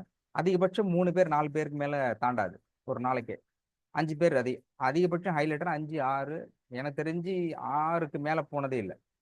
6 பேர் தான் அதிகபட்சமே பேசுறது. என்ன பிரச்சனை, என்ன செய்யணும், இதை முடிச்சுட்டு கட் ஷாட்லயே போயிட்டு இருக்கலாமே சார் அப்படின்னா. அப்ப சொன்னாரு, இல்ல இல்ல, அவங்க நான் எப்போ பேசுறேனோ பேசுற பொழுது என்னோட சித்தர்கள் என் மூலயமாக அவருக்கான நெகட்டிவ் கிளென்சிங் இருக்கு இல்லையா, கிளென்சிங் ஒர்க் நடந்துகிட்டு இருக்கும். அப்ப அவங்களுக்கு தேவையான எனர்ஜி நான் கொடுத்து பேசும்பொழுதும் சரி, அல்லது நேர்ல பார்க்கும்போதும் சரி, அந்த கிளென்சிங் ஒர்க் நடக்கும். அப்ப அவங்களுக்கு தேவையானது முடிகின்ற வரை நான் கொடுத்துக்கிட்டு இருக்கணும். இப்ப டைரக்டா உட்காந்து உனக்கு கிளென்சிங் கொடுக்க போறேன்னா அவங்க அட்டென்ஷன் இருக்காது. அப்ப அவங்க சொல்றதை கேட்கறது, நான் சொல்றதை அவங்க கேட்கும்போது கான்வர்சேஷன் டைமிங்ல அவங்களுக்கான அந்த கிளென்சிங் ஒர்க் நடக்கும். அதே மாதிரி நேரடியாக வர்றாங்கன்னா கூட, அவ்வளவு நேரம் பேசுறேன்னா அவங்களுக்கே சில பேர் தூங்கிடுவாங்க. பேஷண்டா வர்றாங்க இல்லையா, அவங்களே சில பேர் தூங்கிடுவாங்க, டயர்ட் ஆயிடும். அப்போ டாக்டர் என்ன சொல்லுவாருன்னா, இது அவங்களோட கிளென்சிங் ஒர்க்கு சித்தர்கள் இருந்து கிளென்சிங் பண்ணிட்டு இருக்கிறாங்க. அப்ப அவங்களுக்கு தேவையான எனர்ஜி கொடுக்கறதுக்காகத்தான் நான் பேசுறேன் அப்படின்றாரு. அப்போ இந்த கிளென்சிங் ஒர்க் அப்படிங்கிறது கர்மாவை ஒருவருக்கு கழித்தல் அப்படிங்கிறதும், அவருடைய பூர்வ ஜென்ம வினைகளை ஒருத்தர் சரி செய்யறது அப்படிங்கிறதும் உண்மையில் நம்முடைய வரலாற்றும் சரி, நம்ம இந்தியாவில் இந்த விஷயங்கிறது அதிகமாக பின்பற்றக்கூடியது இந்தியா. இந்தியாவுல அதுவும் குறிப்பாக இந்து மதத்துல ஒருவருடைய கர்ம வினை கழித்தல் அப்படின்னு சொன்னாக்க கோயில்களில் மட்டும்தான் நடக்கும். அதுவும் கடவுள் தான் எடுப்பார். பரிகாரம் அது பெரிய ப்ராசஸ். அதை தாண்டி நேரடியா வர்றதுக்கு கர்மா கிளென்சிங் பண்றோம் அப்படின்னு சொன்னா வேற எங்கேயுமே பண்ண மாட்டாங்க, பண்ண முடியாது. பண்ண முடியாது அப்படின்னு சொல்லக்கூடாது, பட் பண்ணிட்டு இருக்கலாம். எனக்கு தெரியல எந்த இடத்துல இந்த மாதிரி கர்மா கிளென்சிங் பண்ணிட்டு இருக்காங்கன்னு எனக்கு தெரியல. ஏன்னா கர்மா கிளென்சிங் பண்ணாக்க, கர்மா கிளென்சிங் ஒருத்தருக்கு யாரு பண்ணப்படுதோ அவங்க எதிர்பார்க்கறது மட்டுமே நடக்காது, எதிர்பாராத தேவைகள் அனைத்துமே சரி செய்யப்படும். அதான் சொல்றேன், உடம்பு சரியில்லை அப்படின்னா உடம்பு மட்டுமே சரியாகுது. பொருளாதார அவர்கள் மகிழ்ச்சியாக வாழ்வதற்கு என்னென்னலாம் செய்யப்பட வேண்டுமோ அது எல்லாமே நடக்கும். அதுதான் கர்மா கிளென்சிங்ல மோஸ்ட் இம்பார்ட்டன்ட். அதுதான் இங்க நடந்துகிட்டு இருக்குது. அப்போ இது புரிதல் அப்படிங்கிறது, புரிதலுக்காக நான் சொல்றேன். இப்போ டாக்டர்கிட்ட வரல, கொடுக்கல, லேட் ஆகுது அப்படின்னாக்க, அதனால இங்க கேட்கக்கூடாது அப்படின்னு இல்லை, கேளுங்க. இப்போ அப்படி கேட்கலன்னு வச்சு, இது எல்லாமே நீங்க ரொம்ப ஹைலைட்டா புரிஞ்சுக்கிட்டு, சரி நம்ம சேர்ந்துட்டோம், அவரா கொடுக்குறப்ப கொடுக்கட்டோம்னு நீங்க வெயிட் பண்றீங்கன்னு வச்சு, அப்புறம் டாக்டர் சரி சித்தர்கள் சொல்லிட்டோங்க வச்சு, இடையில நமக்கு இருக்கான வேலையே இல்லாம விடும். யாருமே போகணும் பண்ணல, இவரும் சொல்லனா நமக்கு ஒரு ஆள் வேலையே இல்லாம போயிடும். அப்படி இல்லை, உங்களுக்கு தேவை அப்படிங்கும்போது due to the urgency case அப்படின்னாக்கா நீங்க கால் பண்ணுங்க. இல்லை ஒரு முறை மேக்ஸிமம் எடுத்துரும். அப்படி ஒரு தடவை 2 தடவை, 2வது தடவை தேவையில்லை, ஒரு தடவை போதுமானது. ஒரு தடவை எடுக்கலன்னா அடுத்து மெசேஜ் பண்ணுங்கன்னா, பேசுறதை விட மெசேஜ் கன்வேங்கிறது ரொம்ப ஈஸி. டக்குன்னு பார்த்துட்டு I will call you later due to the fact I have work along with the doctor, I have discuss with something my baby இந்த கவுன்சிலிங் அப்படிங்கிறத மெசேஜ் உங்களுக்கு ஈஸியாக கன்வே பண்ண முடியும். அப்போ வெயிட் பண்றது அப்படிங்கிறது உங்களுக்கான கிளென்சிங் ஒர்க்கு இங்க நடந்துகிட்டு இருக்குங்கிறது தான் அர்த்தம். But what ever it maybe, நான் ஏற்கனவே சொன்ன மாதிரி 1,25,000 பேர் அப்படிங்கிறது நிச்சயமாக இந்த ஷார்ட் பீரியட் அவர் சொன்னாரு, அது டியூ டு த ஃபேக்ட், அது வந்து காரணம் தள்ளி போகலாமே தவிர, ஆனாலும் இந்த டிக்கெட்ஸ் இன்னும் ஒரு 10 ஆண்டுகளுக்குள் அவர் சொன்னது இன்னும் ஷார்ட் பீரியட். நான் எய்ம் வச்சிருக்கிறது 1 லட்சங்கிறது இந்த 2025க்குள்ள ரீச் பண்ணணும்னு. பட் கொஞ்சம் டைம் எடுக்கலாம். பட் நம்ம எய்ம் அப்படி வைப்போமே அப்படிங்கிறதுனால, ஸோ இந்த காலகட்டத்தில் நிச்சயமாக 1,25,000 பேரை நம்ம பண்ண முடியும். அதுல புரிதல்ங்கிறது ரொம்ப முக்கியம். அது மாதிரி சொல்லுவார், நீ என்னதான் கொடுத்தாலும் சில பேருக்கு சொல்லிட்டு இருப்பாரு இந்த மாதிரி. அப்புறம் இன்னொரு விஷயம் இருக்குது, பணம் கட்டுறாங்க இல்லையா, சில இதில் நம்ம கவுன்சிலிங் ஃபீஸ் கேட்டிருப்போம் 1000 ருபீஸ். அப்போ 1000 ருபீஸ் கொடுக்கும்போது சில என்ன சார் இது இருக்குது 500 கொடுங்களேன் அப்படிம்பாங்க. சில பேர் வந்து இன்னொருத்தர் எதிர்த்தாப்புலே இருக்காரு, அவர் தினைக்கும் ஆஃபீஸில் ஒர்க் பண்ணிட்டு இருக்காரு, கவர்மெண்ட் ஆஃபீஸர்ஸு. கிட்னியில் ஸ்டோன் இருக்கும்போது ஏற்கனவே ஒரு தடவை போயிருக்காரு, இல்லை அப்புறம் வழியாலாம் வர்றாரு, அவங்க மிஸ்ஸஸே அவங்க கூப்பிட்டுட்டு வந்துட்டு இங்கே ட்ரீட்மெண்ட்டுக்காக வர்றாரு. ட்ரீட்மெண்ட்டுக்காக வந்தபோது பெரும்பாலும் சொல்லுவேன், இந்த மாதிரி லைட்டாக இருக்குது, ப்ராசஸ்ங்கிறது நீங்கள் எதிர்பார்க்குற மாதிரி இல்லை, இது வந்து கர்மா அனாலிட்டிக் ஹீலிங்கில் நடக்கிற விஷயம் அப்படிங்கிறது சொல்லுவேன். அவரெல்லாம் கேட்டுட்டு அப்புறம் என்ன சொன்னார், இது மாதிரி 1000 ருபீஸ் சார் கவுன்சிலிங். என்னன்னா 1000 ருபீஸா அப்படின்னு, 1000 ருபீஸ்னா ஏன் எவ்வளோ ஷாக்? 1000 ரூபாய் நீங்கள் போயிட்டு 10 இடத்துல போயிட்டு கவுன்சிலிங்காக போயிட்டு செலவு பண்ணுறதை விட இது கம்மி தான், பட் 100% கியூரபிள் ஆகும் அப்படின்னா. இல்லை சார், நான் ஏற்கனவே ஒரு மெடிக்கல் ஷாப்பில் போனேன், அவர் 250 ரூபாயில் தான் அதிகபட்சம் ஆச்சு, ஒரு மாதம் கிட்டத்தட்ட சாப்பிட்டேன், இப்போ எனக்கு வழியே இல்லைன்னு. அப்போ நீங்கள் அதே ஃபாலோ பண்ணுங்க அப்படின்னா, 1000 ரூபாய் நான் வேண்டாம் அப்படின்ட்டு போயிட்டாரு. அவருக்கு தெரியாது. ஆனால் திரும்ப அந்த ஒரு ஒரு நோய் அப்படிங்கிறது இங்க பொறுத்த வரைக்கும் முற்றிலுமாக 100% கியூரபிள் அப்படிங்கிற இடத்துல தான் நம்ம டிராவல் பண்றோம். இப்போ மேக்சிமம் அலோபதி அப்படின்னா அது குறை சொல்றது இல்லை எந்த இடத்தையும் யாரையும். சில இடத்துல அவங்க வந்து சப்ரஸ் தான் பண்றது. சப்ரஸ் பெயின்னா பெயின் கில்லரோட வேலைங்கிறது ஹைப்போதாலமஸ்ல வந்து மூளைக்கு எடுத்து செல்கின்ற அந்த நர்வ்ஸ் இருக்குல்ல, அந்த நர்வ்ஸ் வந்து சப்ரஸ் பண்றது, அழுத்தப்படுது. அப்போ அந்த வலி அப்போதைக்கு தான் தெரியாதே தவிர, அந்த வலிங்கிறது எனர்ஜி கன்வர்ஷன், அந்த வலி அப்படிங்கிறது இல்லையா, அது இன்னொரு இடத்துக்கு டிராவல் ஆகும். அந்த வலி அந்த இடத்துல நிறுத்திட்டுனா எப்படி வந்து ஒரு பைப் டியூப்ல வந்து தண்ணி போயிட்டு இருக்கும்போது ஒரு இடத்துல ஹோல் இருக்கு, ஓட்டர் இருக்குது அப்படின்னாக்க அதுல வருது, உடனே அடைச்சாக்கா அந்த ப்ரெஷர் வேற இடத்துல போத்துட்டு போதோ, அதே மாதிரி நோயை வந்து வலியையும் நோயையும் நீங்க சப்ரஸ் பண்றீங்கன்னா அந்த நோய் வந்து அந்த வலி தெரியாமல் இருக்கும், அந்த நோய் வந்து குறைஞ்ச மாதிரி இருக்கும், ஆனால் அந்த நோய்ங்கிறது இன்னும் நாம் கன்வெர்ட் ஆகும். அப்ப நியர்பை எங்க வந்து வீக் கிளாண்ட் இருக்கு, வீக் ஆர்கன்ஸா இருக்கோ அந்த இடத்துக்கு அந்த அது டிராவல் ஆகும், அந்த எனர்ஜி டிராவல் ஆகும். இப்ப பெயின் இருக்கு, பெயின் நீங்க பெயின் கில்லர் போட்டு ஸ்டாப் பண்ணிட்டீங்கன்னா எல்லாருமே நினைச்சீங்க பெயின் கில்லர் போட்டா சூப்பர் நல்லா தூக்கம் வருது, பாராசிட்டமல் அந்த மாதிரி டோலோ பார் 600 இந்த மாதிரிலாம் உடனே உடனே போட்டுருந்தா அது ரொம்ப ரொம்ப டேஞ்சரஸ். இது தனியாவே வீடியோ டாக்டர் போட்டிருப்பாங்க, அதை பயன்படுத்தாதீங்கன்னு, இருக்கிற டேஞ்சர் அது. அப்ப என்னன்னா வலியை சப்ரஸ் பண்ணணும், அந்த வலி இன்னொரு வழியாக மாற்றப்படும், அந்த வலி ரொம்ப அது மோசமா இருக்கு. இந்த மாதிரி தொடர்ந்து சப்ரஸ் பண்றது இருக்கு இல்லையா, இதுதான் அந்த எனர்ஜிங்கிறது தான். இப்போ நிறைய வழி அது இப்போ மெடிக்கல் ஃபேக்டா சொல்ல முடியாது. ஏன்னா மெடிக்கல் ஃபேக்ட் இருக்கும்போது அந்த டிசீஸ் அதுக்கான காரணத்தை மட்டும் சொல்லுவாங்க, ஏன் அந்த டிசீஸ் அப்படி வருது அப்படிங்கிறதுக்கான காரணம் சொல்ல மாட்டாங்க. பட் ரியாலிட்டி டாக்டர் சொன்னது என்ன, இந்த வழி சப்ரஸ் பண்ணும்போது வேற வழியாக மாறுகிறது. இப்போ நம்ம இங்க கொடுக்கறது அந்த வழியை 100% முழுமையாக கியூர் பண்றதுக்கு என்னவோ அது நிச்சயமாக இங்க பண்ணிட்டு இருக்கோம். அப்ப இதுக்கும் மற்றவர்களுக்குமான வித்தியாசம் அப்படிங்கிறது என்னன்னாக்க, வலியோடு சேர்ந்து மற்ற 3ஐயும் சரி செய்கின்ற விஷயத்தை இங்க நாம செஞ்சுக்கிட்டு இருக்கோம். அப்போ புரிதல் அப்படிங்கிறதும் தெரிந்து கொள்ள வேண்டிய விஷயம் அப்படிங்கிறதும், அதை நான் ஆரம்பத்துல சொன்னது, இங்க கொடுக்கப்படுகின்ற சிகிச்சை போன்று உலகத்தில் வேறு எந்த இடத்துலையுமே கொடுக்க முடியாது. ஏன்னா கர்மாவை சரி செய்வது அப்படிங்கிறது. அதனால இங்க வருகின்றவர்கள் இதை பார்க்கின்ற பொழுது இதிலிருந்து ட்ரீட்மெண்ட் எடுத்துக்கிறாங்க அப்படிங்கும் பொழுது இதை பற்றியான ஒரு புரிதலை இருக்கணும் அப்படிங்கிறதுக்காக இந்த விஷயத்த சொல்றேன். அதே மாதிரி மெடிடேஷன் அடிக்கடி சொல்லுவார் டாக்டர், சொல்லிட்டு இருக்குது மெடிடேஷன்ல ஒரு விஷயம் எப்படி வரும், அது மாதிரி இருக்குதா, உண்மையிலே பண்ண முடியுமா அப்படின்னாக்க டெஃபினெட்லி அது செய்ய முடியும். அதுல வந்து என்னோட எக்ஸ்பீரியன்ஸ்னா I have not more than that. நான் அதுல வந்து பெரிய எக்ஸ்ட்ராடினரி பர்சனோ பெரிய கிளியர்மெண்ட் அப்படிலாம் கிடையாது. பட் ஜஸ்ட் லைக் தட், இப்போ நீங்க இருக்கிற மாதிரி சேம் அதே இடத்துல தான் நான் இருக்கேன். மெடிடேஷன்ல உட்காரும்போது அதிகபட்சமா நான் ஃபீல் பண்ணது தூக்கம் வர்றது தான். ரொம்ப நாள் என்ன அறியாமலே தூங்கியிருக்கேன். அப்புறம் சொன்னேன், மெடிடேஷன்னா ஏதோ ஒரு இலூஷன் வருதுன்னு சொல்றீங்க, பட் எனக்கு தூக்கம் தானே சார் வருதுன்னா, ஆமாம் அது தூக்கம் வர்றதுல ரெண்டு விஷயம் இருக்கு. ஒன்று வந்து கிளென்சிங் ஆகுது. ரொம்ப நெகட்டிவ்ஸ் யாருக்கு இருக்கோ, நெகட்டிவ் எனர்ஜி இருக்கோ, அந்த நெகட்டிவ் எனர்ஜியை சரி செய்யும் பொழுது உங்களுக்கு ஒன்கறையாமல் மெடிடேஷன்ல இருக்கும்போது தியானத்தின் போது தூக்கம் வரும். அப்போ தூக்கம் வருதுன்னா ஃபர்ஸ்ட் ரீசன் உங்களுடைய ஆறா வந்து கிளென்சிங் ஆகுது அப்படின்னு அர்த்தம். இன்னொரு ரீசன் உடம்பு வந்து ரொம்ப டயர்ட் இருக்கு, தேவையான தூக்கம் இல்லை அப்படின்னா, அது ரெண்டு காரணத்துக்காக மெடிடேஷன் போது தூக்கம் வரும். இப்போ நான் வந்து ஒரு 2 இயர்ஸுக்கு முன்னாடி வீட்டு ஷிஃப்ட் ஆகணுங்கிற ரொம்ப அர்ஜென்சி கேஸு. திடீர்னு அவங்க நான் வீட்டு ஓனரோட ரிலேட்டிவ், அவங்க அம்மான்னு நினைக்கிறேன், ஸோ க்ளோஸ். அவங்களுக்கு ரொம்ப சீரியஸ் கண்டிஷன், ஹாஸ்பிட்டலில் இது ஆக்சிடென்ட் ஆகி ஹாஸ்பிட்டலில் இருக்காங்க. சென்னைக்கு வந்திருக்காங்க, உடனே இமிடியேட்டாக மாறணும். அப்படிங்கும்போது அப்புறம் சொன்னா, சார் சார் கோச்சிக்காதீங்க, இது மாதிரி பண்ணணும், குறைந்தபட்சம் ஒரு 2 வீக்ஸ்க்குள்ள மாற வேண்டிய சூழல். நான் வீடு வந்து மாறணும்.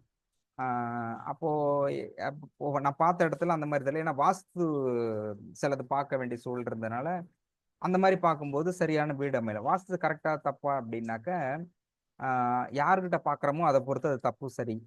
பட்டு அடிப்படையில் வாஸ்து அப்படிங்கிறது மிகப்பெரிய அறிவியல்.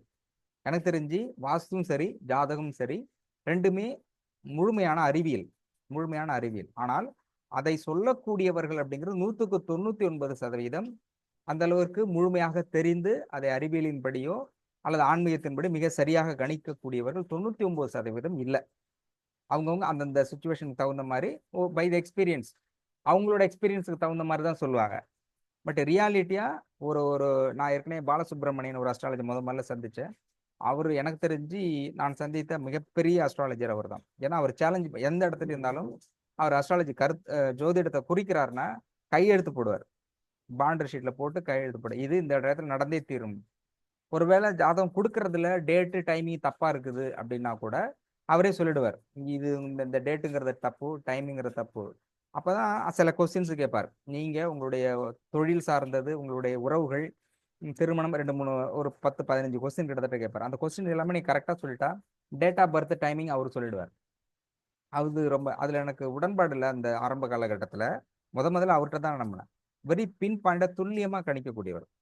அப்போ எப்படி வந்து ஜோதிடம்ங்கிறது இவ்வளவு பின் பாயிண்டா சொல்ல முடியுது, கரெக்டா கணிக்க முடியுதுன்னா, அப்போ ஒரு இந்த 12 ராசிகள் அப்படிங்கிறது பிறப்பிலிருந்து 9 நவகிரகங்களும் அதை தாண்டி எல்லாமே கால்குலேஷனா போடுவார். டோட்டலா ஏறத்தாழ அவர் போட்ட கால்குலேஷன் எல்லாமே பீரோல இருக்கு. பார்த்தா ஃபுல் அண்ட் ஃபுல் கட்டம் பட்டம் அந்த மாதிரிலாம் கிடையாது.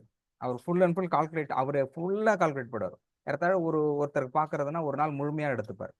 ஃபுல் கால்குலேஷன் போட்டுட்டு ஃபினிஷ்ட் அப்படின்னு சொல்லிட்டாக்கா அடுத்தது கேட்பாரு, you can ask any question பார். ஆக்சுவலி அவர் வந்து டெப்டி கலெக்டரா இருந்தவர். டெப்டி கலெக்டரா இருந்து ரிட்டையர் ஆகி அவங்களுடைய மகன் பிரச்சனைக்காக என்னடா இந்த ஜாதகத்துல இப்படி இருக்குதே அப்படின்னு சொல்லிட்டு மாத்தி, என்ன ஒருத்தன் கட்டம் சரியில்லைன்றான், விட்டம் சரியில்லைன்னா இதுக்கு அதுக்கு என்ன சம்பந்தம் இருக்குது அப்படிங்கிறதுக்காக அவர் அஸ்ட்ராலஜி கத்துக்க ஆரம்பிச்சுட்டு அதுக்கப்புறம் ஜோதிட ரத்னா அப்படிங்கிற அவார்டு வாங்கினார். அப்போ அவர் தான் சொன்னாரு, இந்த கால்குலேஷனுங்கிறது எப்படி போடப்படுகிறது, எப்படி நடைமுறை இருக்கிறதுன்னு. அப்போ வெரி கிளியரா அவர் சொல்றது, நம்ம நினைச்சிட்டு இருக்கோம் இல்லையா, உடம்புல நடக்கக்கூடிய மாற்றம். இப்போ ஒரு இடத்துக்கு வேலைக்கு போறோம், தேவையான பணம் வரல அப்படிங்கிறதும், இன்னும் வந்து உடல்ல பிரச்சனை இருக்குது, உறவுகள்ல குடும்ப உறவுகள்ல பிரச்சனை, இது எல்லாமே நாம நினைக்கிறது சொல்றது இதுதான் பிரச்சனையா நினைச்சிட்டு இருக்கோம். ஆனால் ரியாலிட்டி என்னன்னு கேட்டாக்க, உண்மையில் நம்மை சுற்றி இருக்கின்ற அதிர்வெண்கள் அதிர்வெண்கள் எந்த அளவுக்கு இருக்கிறதோ அதை பொறுத்து தான் நம்முடைய மனம் வேலை செய்கிறது.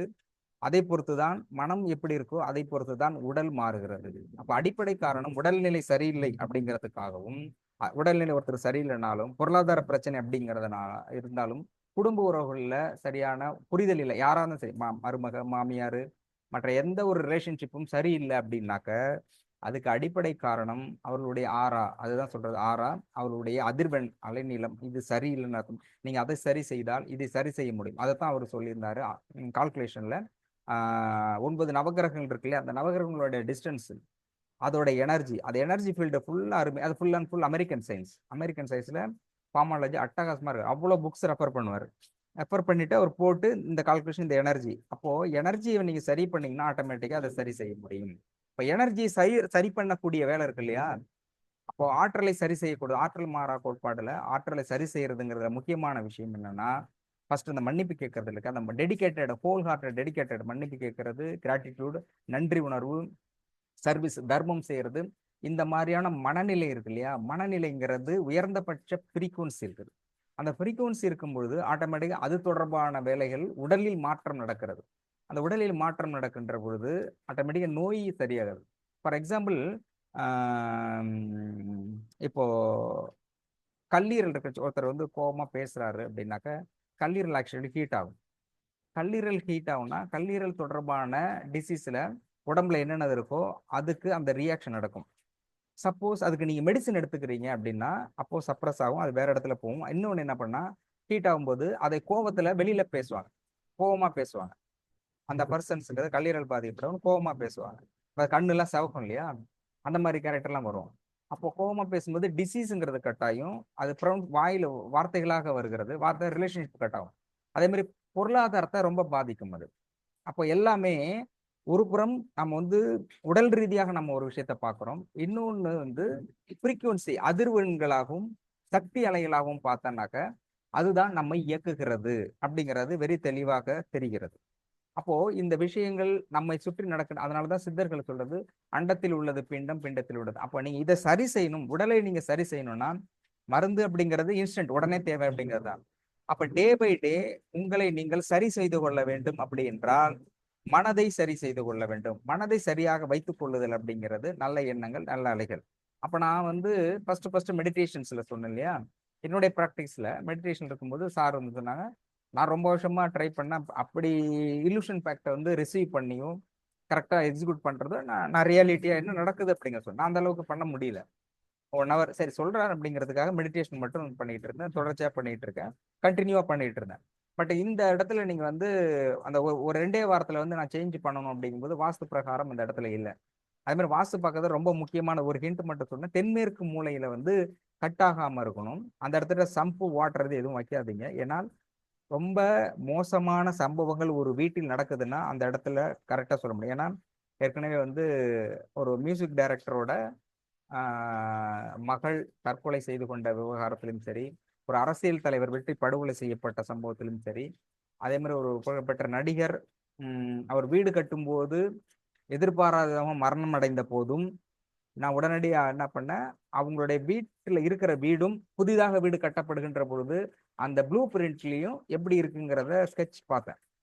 அதில் ஸ்கெட்ச் பார்க்கும்போது கரெக்டாக எல்லாருமே இந்த நான் சொன்ன அந்த 3 கேட்டகரிகளும் தென்மேற்கு மூலையில் டாய்லெட்டு, பாத்ரூம், இல்லைன்னா அந்த இடத்துல என்ட்ரி இருக்குது, அந்த இடத்துல கட் இருக்குது. அப்படி இருக்கும்போது அந்த இடத்துல துர்மரணங்கள் நடப்பதற்கு வீடை பொறுத்து இருக்கு. வீடு எப்படியோ அதே மாதிரி தான், இல்லம் எப்படியோ உள்ளம் அப்படியே, உள்ளம் எப்படியோ அப்படிதான் வாழ்க்கை. அது வந்து வாஸ்துங்கிறது. இது வந்து ஆஃப்டர் ஒரு லாஸ்ட் 3 இயர்ஸா கிட்டத்தட்ட நான் டே டு லைஃப்ல யாராவது பேசும்போது ரொம்ப கிரிட்டிக்கலா இருக்கிறது, ரொம்ப முடியல அப்படிங்கிறவங்கள்ட்ட எனக்கு அந்த அளவுக்கு இது முழுமையான ஸ்கெட்ச் அனுபவம்லாம் கிடையாது. ஆனாலும் நான் ஏற்கனவே சொல்லியிருந்தேன், என்னுடைய நண்பர் வாஸ்து ரவி, அவர் சயின்டிஸ்ட், இஸ் சயின்டிஸ்ட். ஒரு இடத்துல பேசும்போது பேசுற அடுத்த செகண்டே அவங்கள பத்தி சொல்லிடுவார், அவங்க வீடு எப்படி இருக்குன்னு. அது மாதிரி வீட்டில் என்ட்ரி ஆகும்போது என்னென்ன டிசீஸுங்கிறத வெரி கிளியரா சொல்லுவார். அது ஒரு சயின்ஸு. ஆனால் அப்படி சொல்லக்கூடியவர்கள்ங்கிறது 1000 பேர்ல வந்தா 999 பேர் அப்படி சொல்றவங்க இல்லை, ஒருத்தர் 2 பேர் மட்டும்தான். அதனால நம்ம வாஸ்துக்கிட்ட போய் அப்படி பார்க்கணுங்கிறதோ இல்லை அஸ்ட்ராலஜரை பார்த்துட்டு அப்படி பண்ணுங்கிறத வேண்டாம். அதை எல்லாத்தையுமே மீறி செய்யக்கூடியது தான் கிறிஸ்டல்.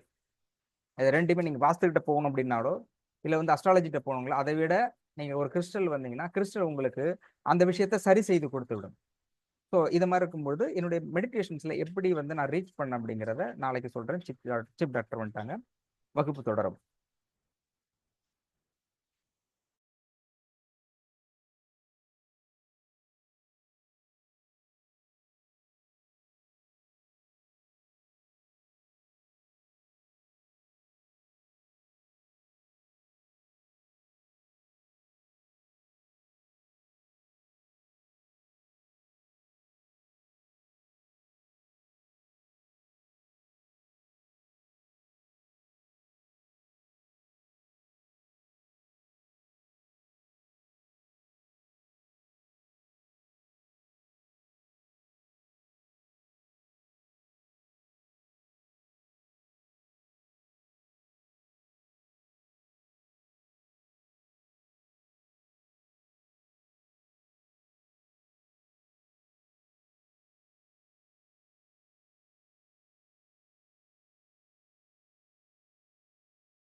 சயின்டிஸ்ட்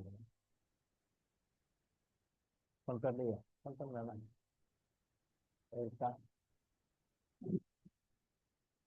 சரி சரி பாரு.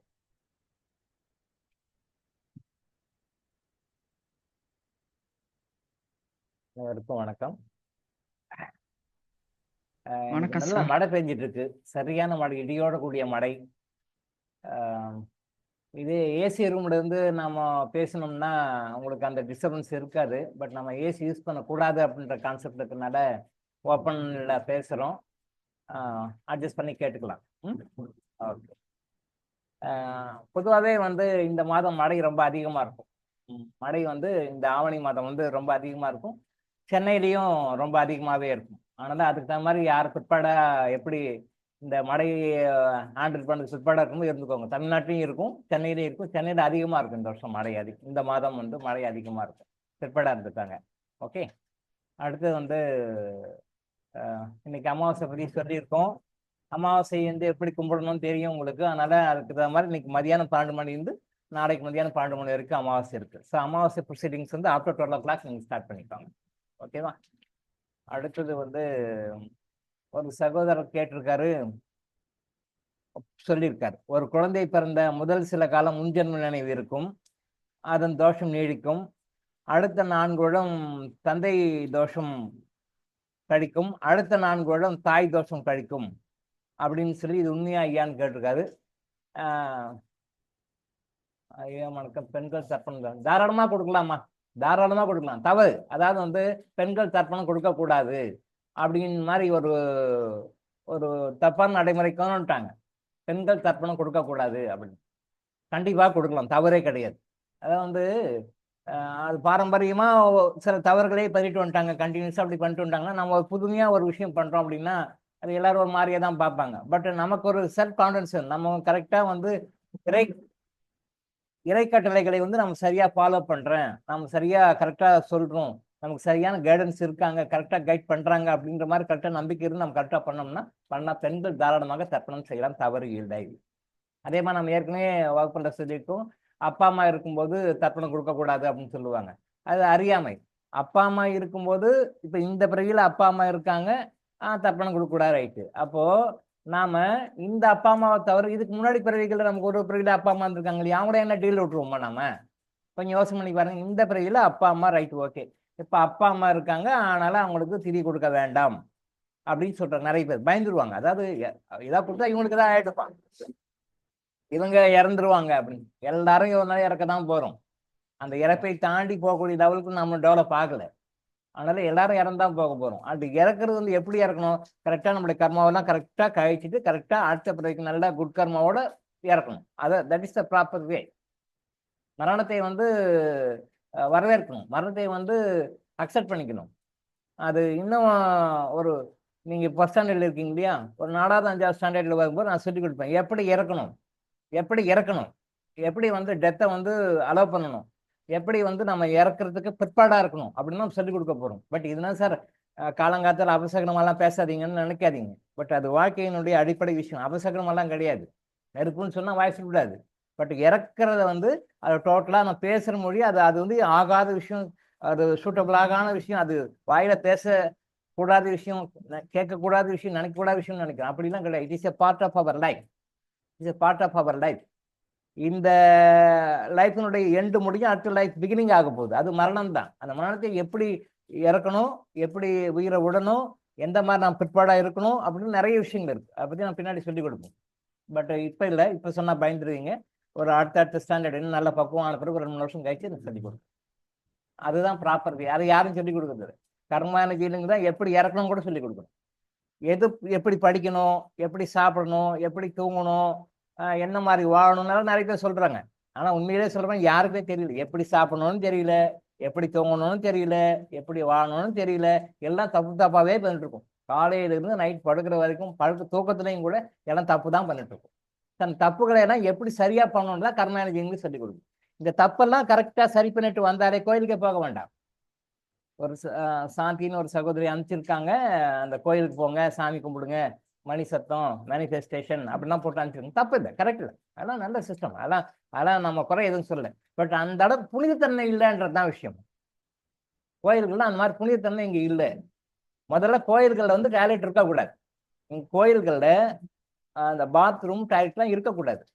எப்போ இந்து அறநிலைத்துறை வந்து கோயிலை ஆக்குபை பண்ணிட்டு கருணாநிதி ஐயா கவர்மெண்ட்ல ஆர்டர் போட்டு இந்து அறநிலைத்துறை கண்பாடில் கோயில்கள் வந்துருச்சோ, அந்த கோயிலில் ஆஃபீஸ் ரூம் வச்சிருக்கிறாங்க, டாய்லெட் இருக்கு.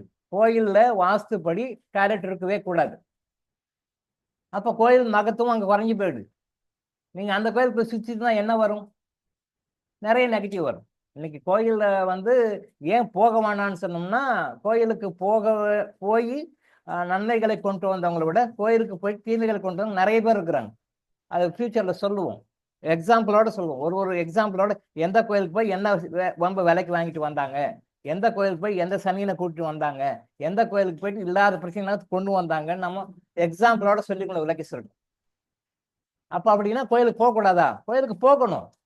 திரும்ப நீங்கள் இதே மாதிரி தான் குழப்பறீங்கன்னு சொல்றீங்க. எங்கள் மைண்ட் வாஷ் எனக்கு கேட்குது. என்ன விஷயம்னா, கோயில்களுடைய புனிதத்தன்மை எனக்கு குறைஞ்சி போச்சு. அன்னைக்கு சொன்னோம் இல்லையா, கும்பாபிஷேகம் சரியா பண்றது இல்லை. கும்பாபிஷேகம் பண்ணாத கோயில மக்களுடைய நெகட்டிவ் எனர்ஜிலாம் அங்கே சேர்ந்துருக்கும். அந்த நெகட்டிவ் எனர்ஜி உங்ககிட்ட வரும். இது நீங்கள் ப்ராக்டிக்கலாக பார்த்துருக்கலாம். நீங்கள் எங்கேயாவது ஒரு விட்னஸ்க்காகவோ இல்லை வேற ஒரு பிரச்சனைக்காகவோ போலீஸ் ஸ்டேஷன் போயிட்டு பாருங்க. போலீஸ் ஸ்டேஷன் போயிட்டு வாங்க, உங்கள் மைண்டு உடம்புலாம் எப்படி இருக்குன்னு பாருங்க. யார் விட்னஸ்க்காகவோ வேற ஏதாவது பிரச்சனைக்காகவோ நீங்கள் போலீஸ் ஸ்டேஷன் போயிட்டு வாங்க, இல்லை கோர்ட்டுக்கு போயிட்டு வாங்க. விட்னஸ்க்காகவோ இல்லை வேற ஏதாவது விஷயமாவோ நீங்கள் கோர்ட்டுக்கு போயிட்டு வாங்க. பெரிய பெரிய hospitals, doctor Ilango Ayush hospital இல்லை, டாக்டர் இளங்கோ ஆயுஷ் ஹாஸ்பிட்டல் நீங்கள் உள்ளே வந்தீங்கன்னா உங்கள் ஆட்டோமேட்டிக்காக என்ட்ரன்ஸ்லேயே கிளியர் ஆகும். அது மாதிரி செட்டப் பண்ணி வச்சுருக்கோம். உங்களுக்கு தெரியாது, but doctor Ilango Ayush hospital உள்ளே நுழைஞ்சிங்கன்னா உள்ளேருந்து வெளியே போகிற வரைக்கும் ஒரு பாசிட்டிவ் எனர்ஜி உங்களுக்கு உங்கள் ஆறாக்குள்ளே வந்து உங்கள் இருக்கிற நெகட்டிவ் தான் க்ளீன் பண்ணிட்டே இருக்கும். இங்கே வந்துட்டு போனே கோயிலுக்கு வந்த மாதிரி தான், உண்மையான கோயிலுக்கு வந்த மாதிரி. இப்போ என்ட்ரன்ஸ் வந்து அந்த எனர்ஜி உங்களார மாதிரி இங்கே செட் பண்ணி வச்சுருக்கோம். சித்தர்களும் நானும் இறைவனும் அங்கே செட் பண்ணி வச்சுருக்கோம். பட் இந்த செட்டப்பும் மற்ற இடத்துல இருக்கான்னா உண்மையிலே கோயில்களை இருக்கணும். ஆனால் இப்போ இல்லை, கோயில்களை இப்போ இருக்கணும் இல்லை. எல்லாமே நிறைய விஷயம். கோயிலில் ஆஃபீஸ் போட்டு அன்வான்டாக எதுவும் பண்ணக்கூடாது. ஸோ இப்போ இந்த மாதிரி கோர்ட்டுக்கெல்லாம் போகிறீங்கன்னு வச்சுக்கோங்களேன், அங்கே இருக்கிற அந்த நெகட்டிவ் எனர்ஜி நெகட்டிவ் ஆறாலாம் இருக்கும்.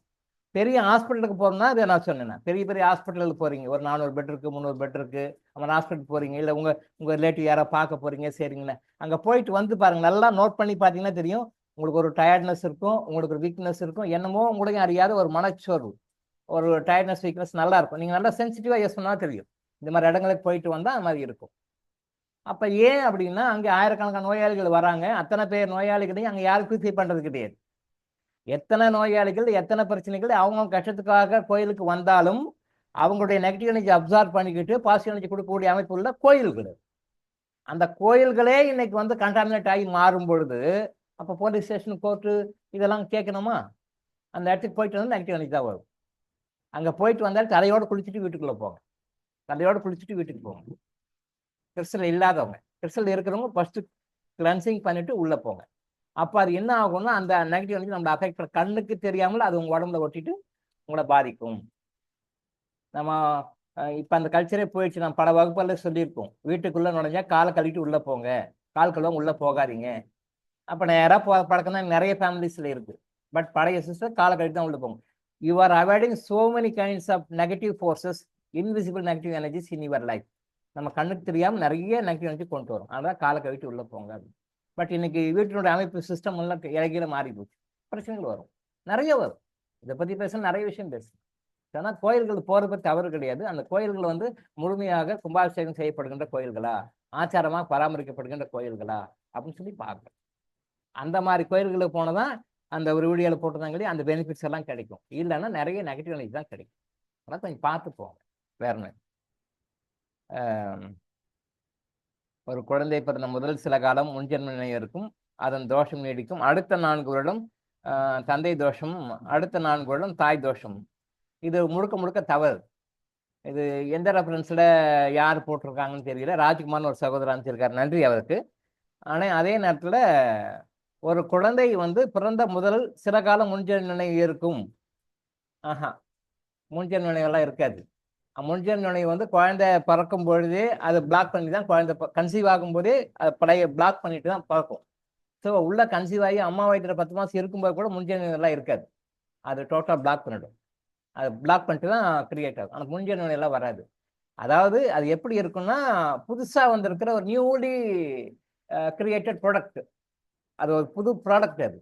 ஆனால் ஃப்ரெஷ்ஷாக இருக்கும், எனர்ஜெட்டிக்காக இருக்கும், ஆரோக்கியமாக இருக்கும். அதுதான். ஸோ குழந்தை பிறக்கும்போது முன்ஜென்ம நினைவெல்லாம் கிடையாது. ஏன்னா முன்ஜென்மத்தை பற்றி எல்லாமே கரெக்டாக தெரியும், எல்லா டேட்டாவும் மாற்றி முடிச்சுட்டு தான் வருது. அந்த டெத் ஆகும்போது மறைக்கப்படும். அது அடுத்த பிறகு பிறந்து வரும்பொழுது டோட்டலாக திருப்பி இன்னொரு சில எக்ஸ்ட்ரா போட்டு அனுப்பிச்சி விடுவார். அதனால முன்ஜென்மம் குழந்தைக்கெல்லாம் இருக்காது. ஒன்று. முதல் 4 வருடங்கள் தந்தை தோஷம்னு சொல்லியிருக்காங்க. தவறு. ஃபர்ஸ்ட் 4 இயர்ஸ் வந்து அம்மானுடைய கர்மா தான் வேலை செய்யும். இது உள்டாவை மாற்றி போட்டிருக்காங்க. எப்படி போட்டிருக்காங்கன்னு தெரியல. பட் தெரியாத படித்தவங்க வந்து இப்படி தானே ஃபீல் பண்ணிருப்பாங்க. உண்மை அப்படி கிடையாது. குழந்தை பிறந்ததுலேருந்து ஃபர்ஸ்ட் 4 இயர்ஸ் வந்து அம்மானுடைய கர்மா தான் வேலை செய்யும். இது எதுக்காக சொல்றேன்னா, இது சொன்னால் நிறைய குடும்பத்தில் குழப்பம் வருது. ஆனால் சொல்றது இல்லை. இது நமக்குள்ள ஏன் விஷயம் இது சொல்லி உன்னாலதான் என்னாலதான் வீட்டில் நிறைய ப்ராப்ளம்லாம் வருதுன்னு நான் கேள்விப்பட்டிருக்கேன். இப்போ ஒரு பிரச்சனை குழந்தைக்கு வருதுன்னு வச்சுக்கோங்களேன். அப்போ அந்த அம்மாவை கிரிட்டிசைஸ் பண்ணுவாங்க. அதான் உன்னாலதான் வந்துச்சு பாத்தியா குழந்தைக்கு அப்படின்னுவாங்க. அடுத்த 4 இயர்ஸ் வந்துச்சுன்னா அப்பாவால வர்ற கர்மா அது. இது வந்து எதாவது வந்துச்சுன்னா உன்னாலதான் வந்துச்சு அப்படின்னு சொல்லிட்டு ஒய்ஃப் வந்து ஹஸ்பண்டை டார்கெட் பண்ணுவாங்க. ஸோ இந்த வந்து அக்செப்டிங் மென்டாலிட்டி மக்களுக்கு இல்லைன்றனால இது நம்ம சொல்லலை. அக்செப்டிங் மென்டாலிட்டி மக்கள் கிடையாது. அடுத்தவங்களை கை நீட்டுறது தான் பார்க்கும். உன்னாலதான்.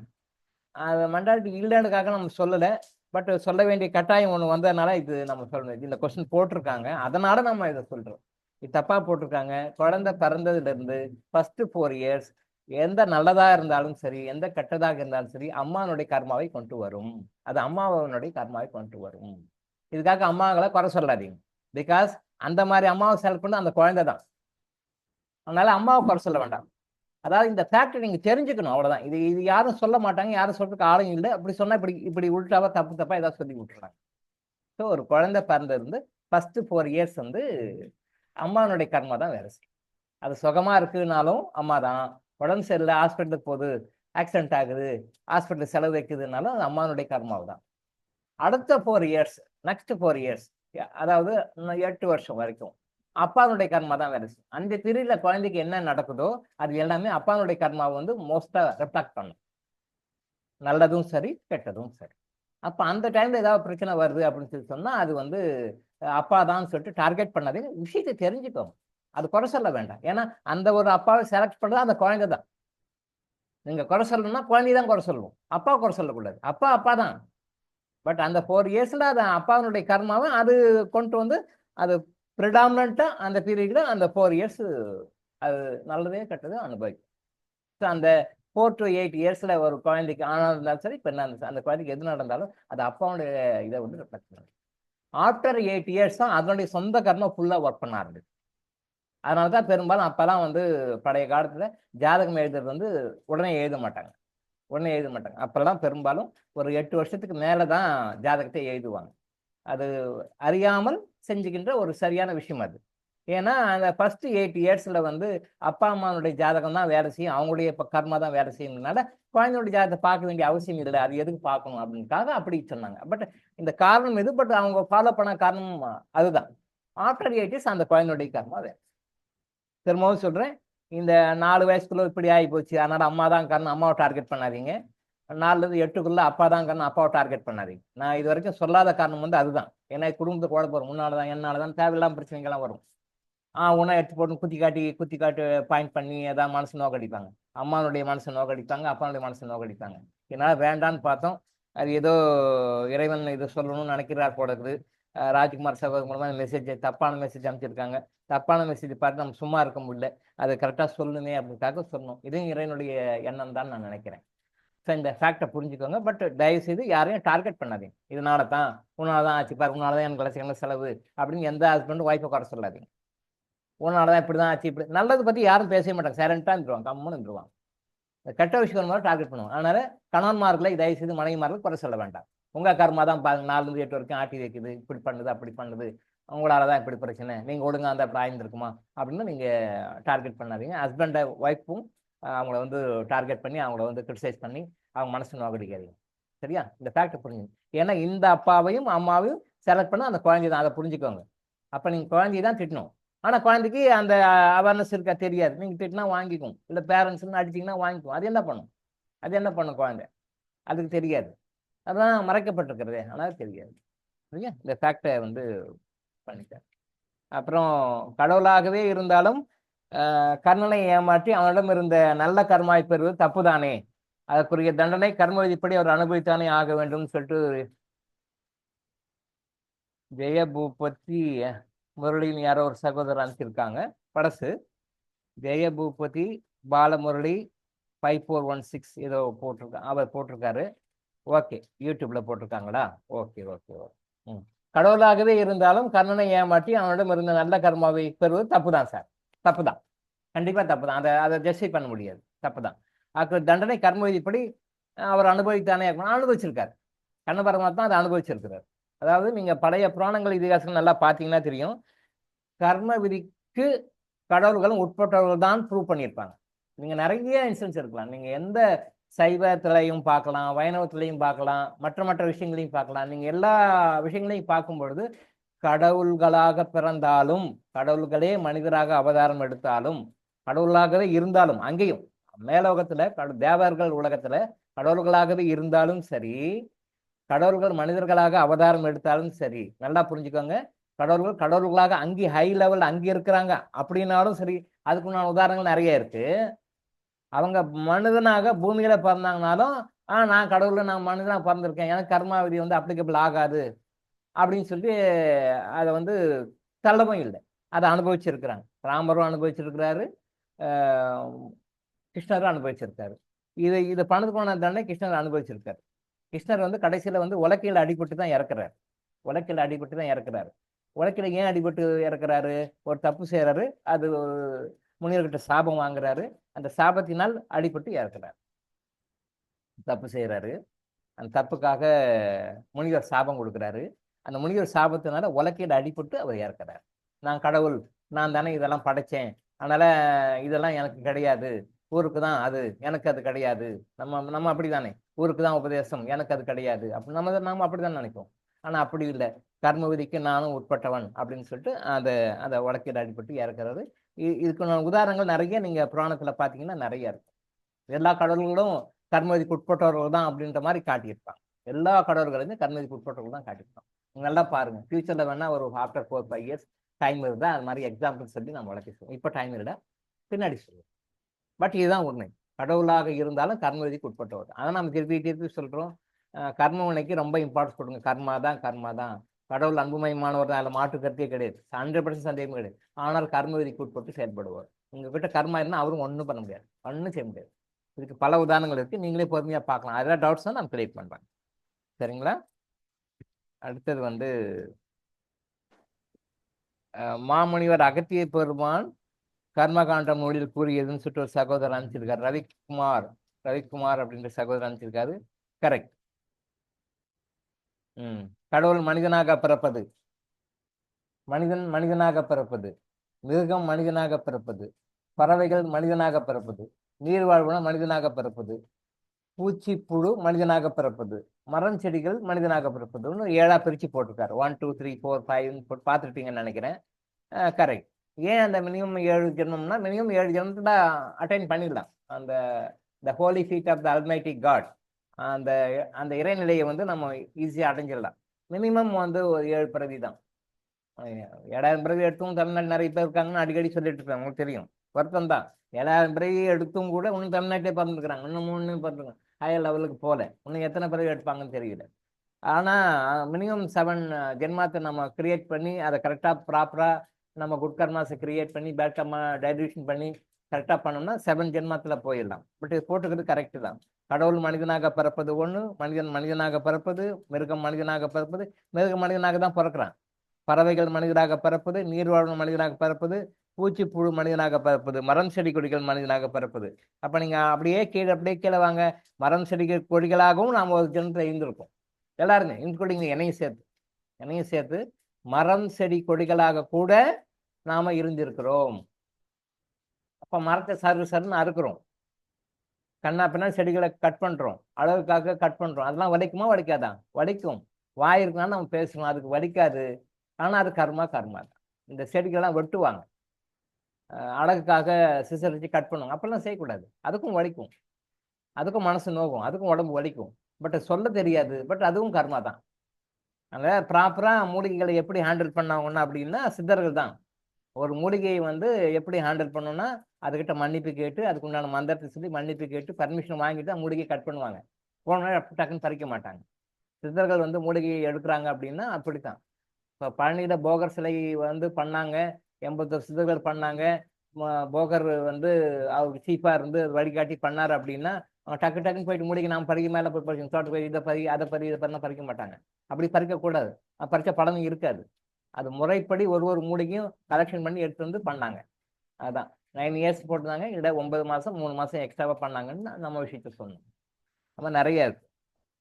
இப்படியாக மனித பிறவிகள் 7 வகையாக பிரிக்கப்பட்டு அப்பிறவிகளில் செய்யக்கூடிய பாவ புண்ணியங்களுக்கு ஏற்ப மாறி மாறி பிறந்தும் இறந்தும் வாழ்கின்றோம். கரெக்டு தான்.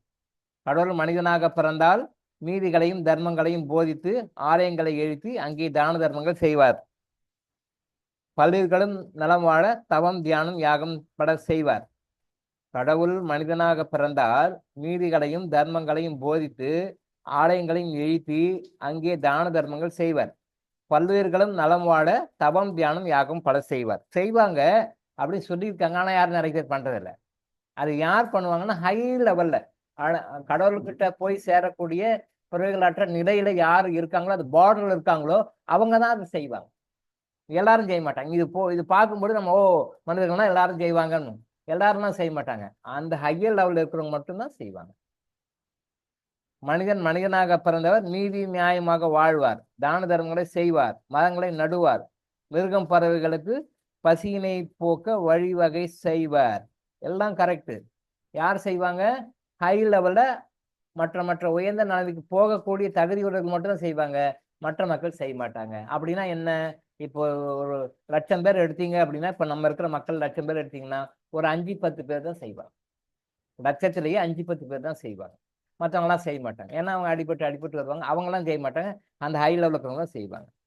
மிருகம் மனிதனாக பிறப்பது எந்நேரம் உழைப்பான், அதனால் சரிவர பயன்படுத்தாமல் வீண் செய்து விடுவார்.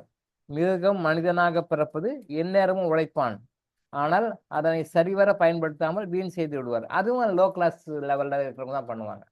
லோ கிளாஸ் லெவலில் இருக்கிறவங்க தான் செய்வாங்க. நான் உழைச்ச உழைப்புக்கு பலன் கிடைக்கல அப்படின்னு சொல்லிட்டு வீணாக உழைச்சிட்டு இருப்பாங்க. அந்த உழைச்சோட பலன் இருக்காது. தேவையில்லாத விஷயங்களை வீணாக வந்து உழைச்சிட்டு இருப்பாங்க. அது யார் பண்ணுவாங்க அப்படின்னா கர்மா நிறைய இருந்து இன்னும் சஃபர் ஆகி இன்னும் நிறைய பேர் கழிக்கணுன்றவங்க தான் பண்ணுவாங்க. ஹை லெவலில் இருக்கிறவங்க பண்ண மாட்டாங்க. சரியா? கரெக்டாக தான் போட்டிருக்காங்க. Right, okay.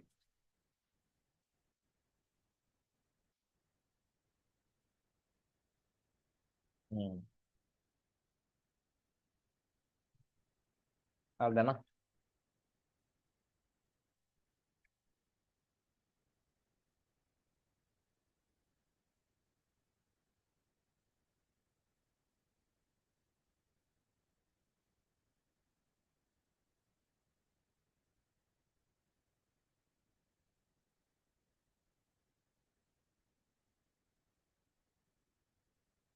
நிறைய கொஸ்டின்ஸ் இருக்கு. என்ன கொஸ்டின்ஸ் இருக்கு? பழசு இருக்கா? அதுல இருக்கோ?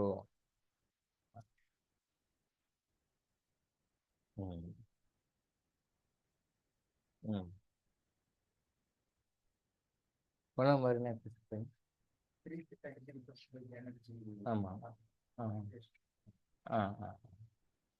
ஓகே.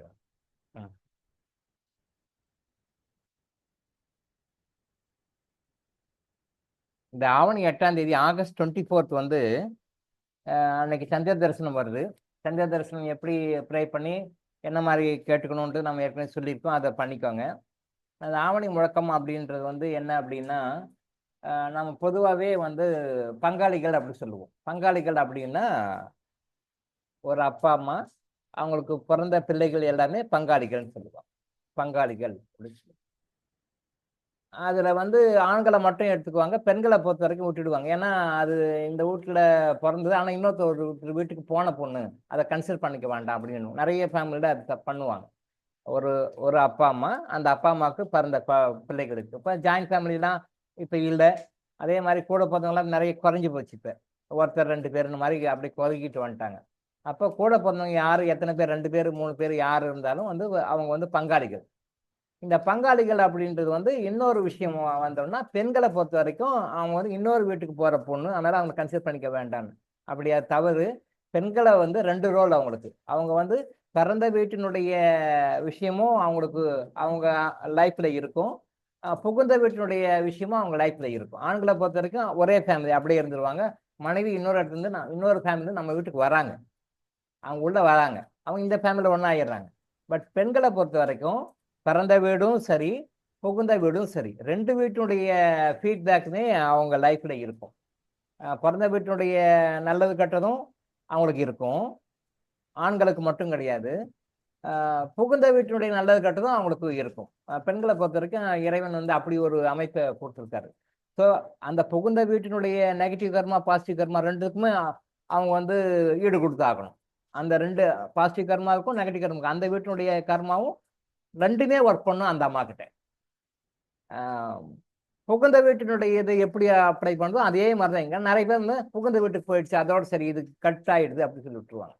அந்த ஞாயிற்றுக்கிழமை என்ன பண்ணணும்னா, முடிஞ்ச வரைக்கும் அந்த பங்காளிகள் அப்படின்னு சொல்றவங்க வந்து எல்லாரும் ஒண்ணா சேர்ந்து சில ப்ரேயர்ஸ் பண்ணணும். ப்ரேயர் பண்ணணும்னா பித்ரு தோஷங்களுக்காக ப்ரே பண்ணணும்.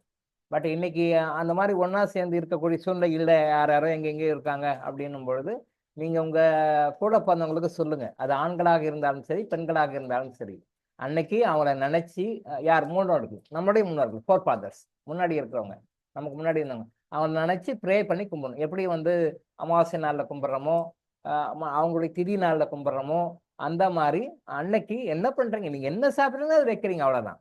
நீங்க என்ன சாப்பிட்றீங்க வைக்கிறீங்க. அமாவாசை அன்னைக்கு எப்படி ப்ரே பண்றோமோ அதே மாதிரி அதை வர்ற ஞாயிற்றுக்கிழமை ஆவணி 8 ஆகஸ்ட் வந்து 24 நீங்க அன்னைக்கு ப்ரே பண்ணி நம்ம ஏற்கனவே சொல்லணும் இல்லையா, மன்னிப்பு கேளுங்க, மன்னிப்பு கொடுங்க. அவங்களுடைய வாழுங்காலத்தில் வந்து நாம அவங்க மனசை புண்படுற மாதிரி, நாம அவங்களோட மனசு நோக்கிற மாதிரி நம்ம ஏதாவது நடந்திருந்தோம்னா அவங்க தயவு செஞ்சு அவங்கள நினைச்சு மன்னிப்பு கேளுங்க. நான் தெரியாம பண்ணிட்டேன், தவறு பண்ணிட்டேன், நான் இப்போ உணர்றேன், ஆனால் நீங்க மனசு அது வருத்தப்பட வேண்டாம், வேதனைப்பட வேண்டாம் அப்படின்னு சொல்லிட்டு மன்னிப்பு கேளுங்க.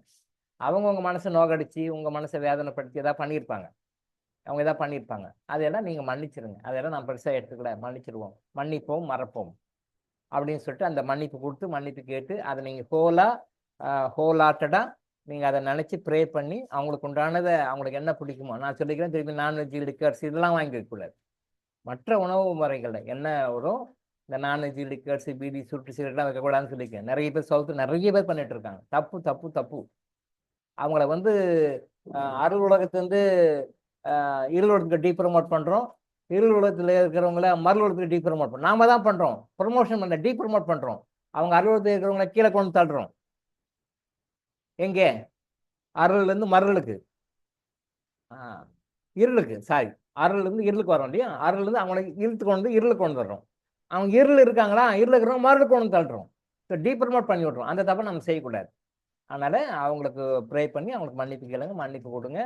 திரும்பவும் சொல்றேன், நம்ம லௌகிக விஷயங்களெல்லாம் எதுவும் கேட்கக்கூடாது. எனக்கு இது பண்ணி கொடு, அது பண்ணி கொடு, இது அதெல்லாம் கேட்கக்கூடாது. நீங்க நல்லா இருந்தால் நல்லா ஹையர் லெவலுக்கு போய் உயர்ந்த நிலையை அடைந்து இறைவனோட சந்தோஷமா இருங்க, அப்படிதான் சொல்லணும். மற்ற எந்த தேங்க்ஸ் கிவிங் தான், அவங்களுடைய ரோல் அவங்க முடிச்சிட்டாங்க, தேங்க்ஸ் தான். மற்ற பழி வாங்குறது, குறை சொல்றது எல்லாம் இருக்கக்கூடாது. அது மாதிரி நீங்க அன்னைக்கு அந்த ஸ்பெசிஃபிக்காக அந்த டேஸ், இந்த 84 days நம்ம ஏற்கனவே சொல்லிக்கிறோம் இல்லையா, முன்னோர்களை நினைத்து வழிபட வேண்டிய 84 தினங்கள் இருக்கின்றன.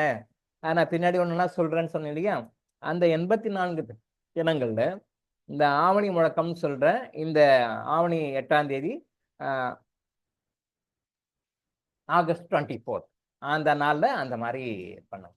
பங்காளிகள் அப்படின்னு சொல்லி சொன்னா கூட பிறந்தவங்க ஆண்கள் மட்டும் இல்லை, பெண்களும் கூட. அப்ப பெண்கள் வந்து நாங்க புகுந்த வீட்டுல இருக்கோம் சார், புகுந்த வீட்டுல இருக்கும்போது நான் எப்படி கும்பிடுறது? புகுந்த வீட்லயும் கும்பிடுங்க. புகுந்த வீட்டுல போனீங்கன்னா புகுந்த வீட்டுல கும்பிடும்போது உங்க குடும்பம் சம்மந்தப்பட்டவங்க எல்லாருமே, நீங்களும் ஏதோ ஒரு ஃபேமிலியில பிறந்தானே வந்திருக்கீங்க, நீங்க ஆகாயத்துக்கு குச்சி வரல, அப்போ வந்திருக்கீங்க. அப்போ புகுந்த வீடா இருந்தாலும் சரி, இருக்கிற வீடா இருந்தாலும் சரி, எந்த வீடா இருந்தாலும் யாரும் நினைச்சு கும்பிடும் பொழுது, இந்த ப்ராசஸை நீங்க பண்ணும் பொழுது, இப்ப நம்ம சொன்னோம் இல்லையா, கோயில்களுக்கு போங்க, கால் வச்சு நடங்க, மணி அடிங்க, இதை பண்ணுங்க, அதை பண்ணுங்க, எனர்ஜி எல்லாம் வருதுன்னு சொல்றாங்க இல்லையா, இந்த எனர்ஜி உங்களுக்கு நீங்க இதை கும்பிட்டாலே வரும். எங்கேயும் வெளியே போக வேண்டாம், அந்த எனர்ஜி வரும். கோயில்களுக்கு போய் உங்களால வாங்க முடியாத அந்த ஆசீர்வாதத்தையும் பலன்களையும் இந்த மாதிரி சிம்பிள் டெக்னிக்களை உங்களால வாங்க முடியும்ன்றது தான் சித்தர்கள் சொல்ற ரகசியம். கோயில்களில் போனா நெகட்டிவ் எனர்ஜி வருதுன்னு சொல்றோம். இப்ப நிறைய எல்லாமே கண்டாமினேட் கோயில் தான் இருக்கு. அது கிளைவாயின்ஸ்ல பார்த்தா தெரியும், நமக்கு தெரியும், அது மற்றவங்களுக்கு தெரியாது. கிளைவாயின்ஸ் பார்த்தா தெரியும். ஃபார் எக்ஸாம்பிள், நெய் தீபம் போடுறாங்க. நெய் தீபம் போடுறாங்கன்னா கோயிலில் ஒரு தடவை அந்த பக்கம் போகும்போது அப்படி நிறுத்திட்டு பார்க்குறேன். அந்த நெய் வந்து காசு கொடுத்து வாங்கிட்டு போய் கோயிலில் போடுறாங்க. அந்த நெய் சுத்தமான நெய் கிடையாது, கெமிக்கலி ப்ரிப்பேர்டு, கெமிக்கலி மேனுஃபேக்சர்டு நெய். அது கெமிக்கலாக தயார் பண்ணுது. அது அந்த நெய்யை நீங்கள் சாப்பாட்டை போட்டு சாப்பிட்டீங்கன்னா உடம்பு பிரச்சனை தான் வரும். அந்த நெய்யை இப்போ பெரும்பாலும் கோயிலில் விற்கிறாங்க பார்த்தீங்க, கோயிலுக்கு முன்னாடி போடுற நெய் 100% உண்மையான நெய்யே கிடையாது. 100%, 99, 95, 90 கிடையாது. 100% உண்மையான நெய்யே கிடையாது. பக்கா கெமிக்கல் அது. அந்த கெமிக்கல் நெய்யை வாங்கிட்டு போயிட்டு நீங்கள் தீபம் ஏற்றுனீங்கன்னா அங்கே உள்ள என்ன வரும்? அங்கே உள்ள என்ன ஜென்ரேட் ஆகும்? கெமிக்கலாக தான் அந்த அந்த ஃபியூம், அந்த புகை அதெல்லாம் உள்ளே வரும். அந்த எனர்ஜி நெகட்டிவ் எனர்ஜி தான் போகும். அந்த கெமிக்கல் எனர்ஜி நெகட்டிவ் எனர்ஜி போனால் அங்கே போகிறவங்களுக்கு நன்மை வருமா தீமை வரும்? சொல்லுங்க. எண்ணெய்களும் சுத்தமான எண்ணெய் கிடையாது, எல்லாமே கலப்பட எண்ணெய். நீங்கள் உண்மையான எண்ணெயை நீங்கள் போய் தீபம் ஏற்றினீங்கன்னா தான் பலன் கிடைக்கும்.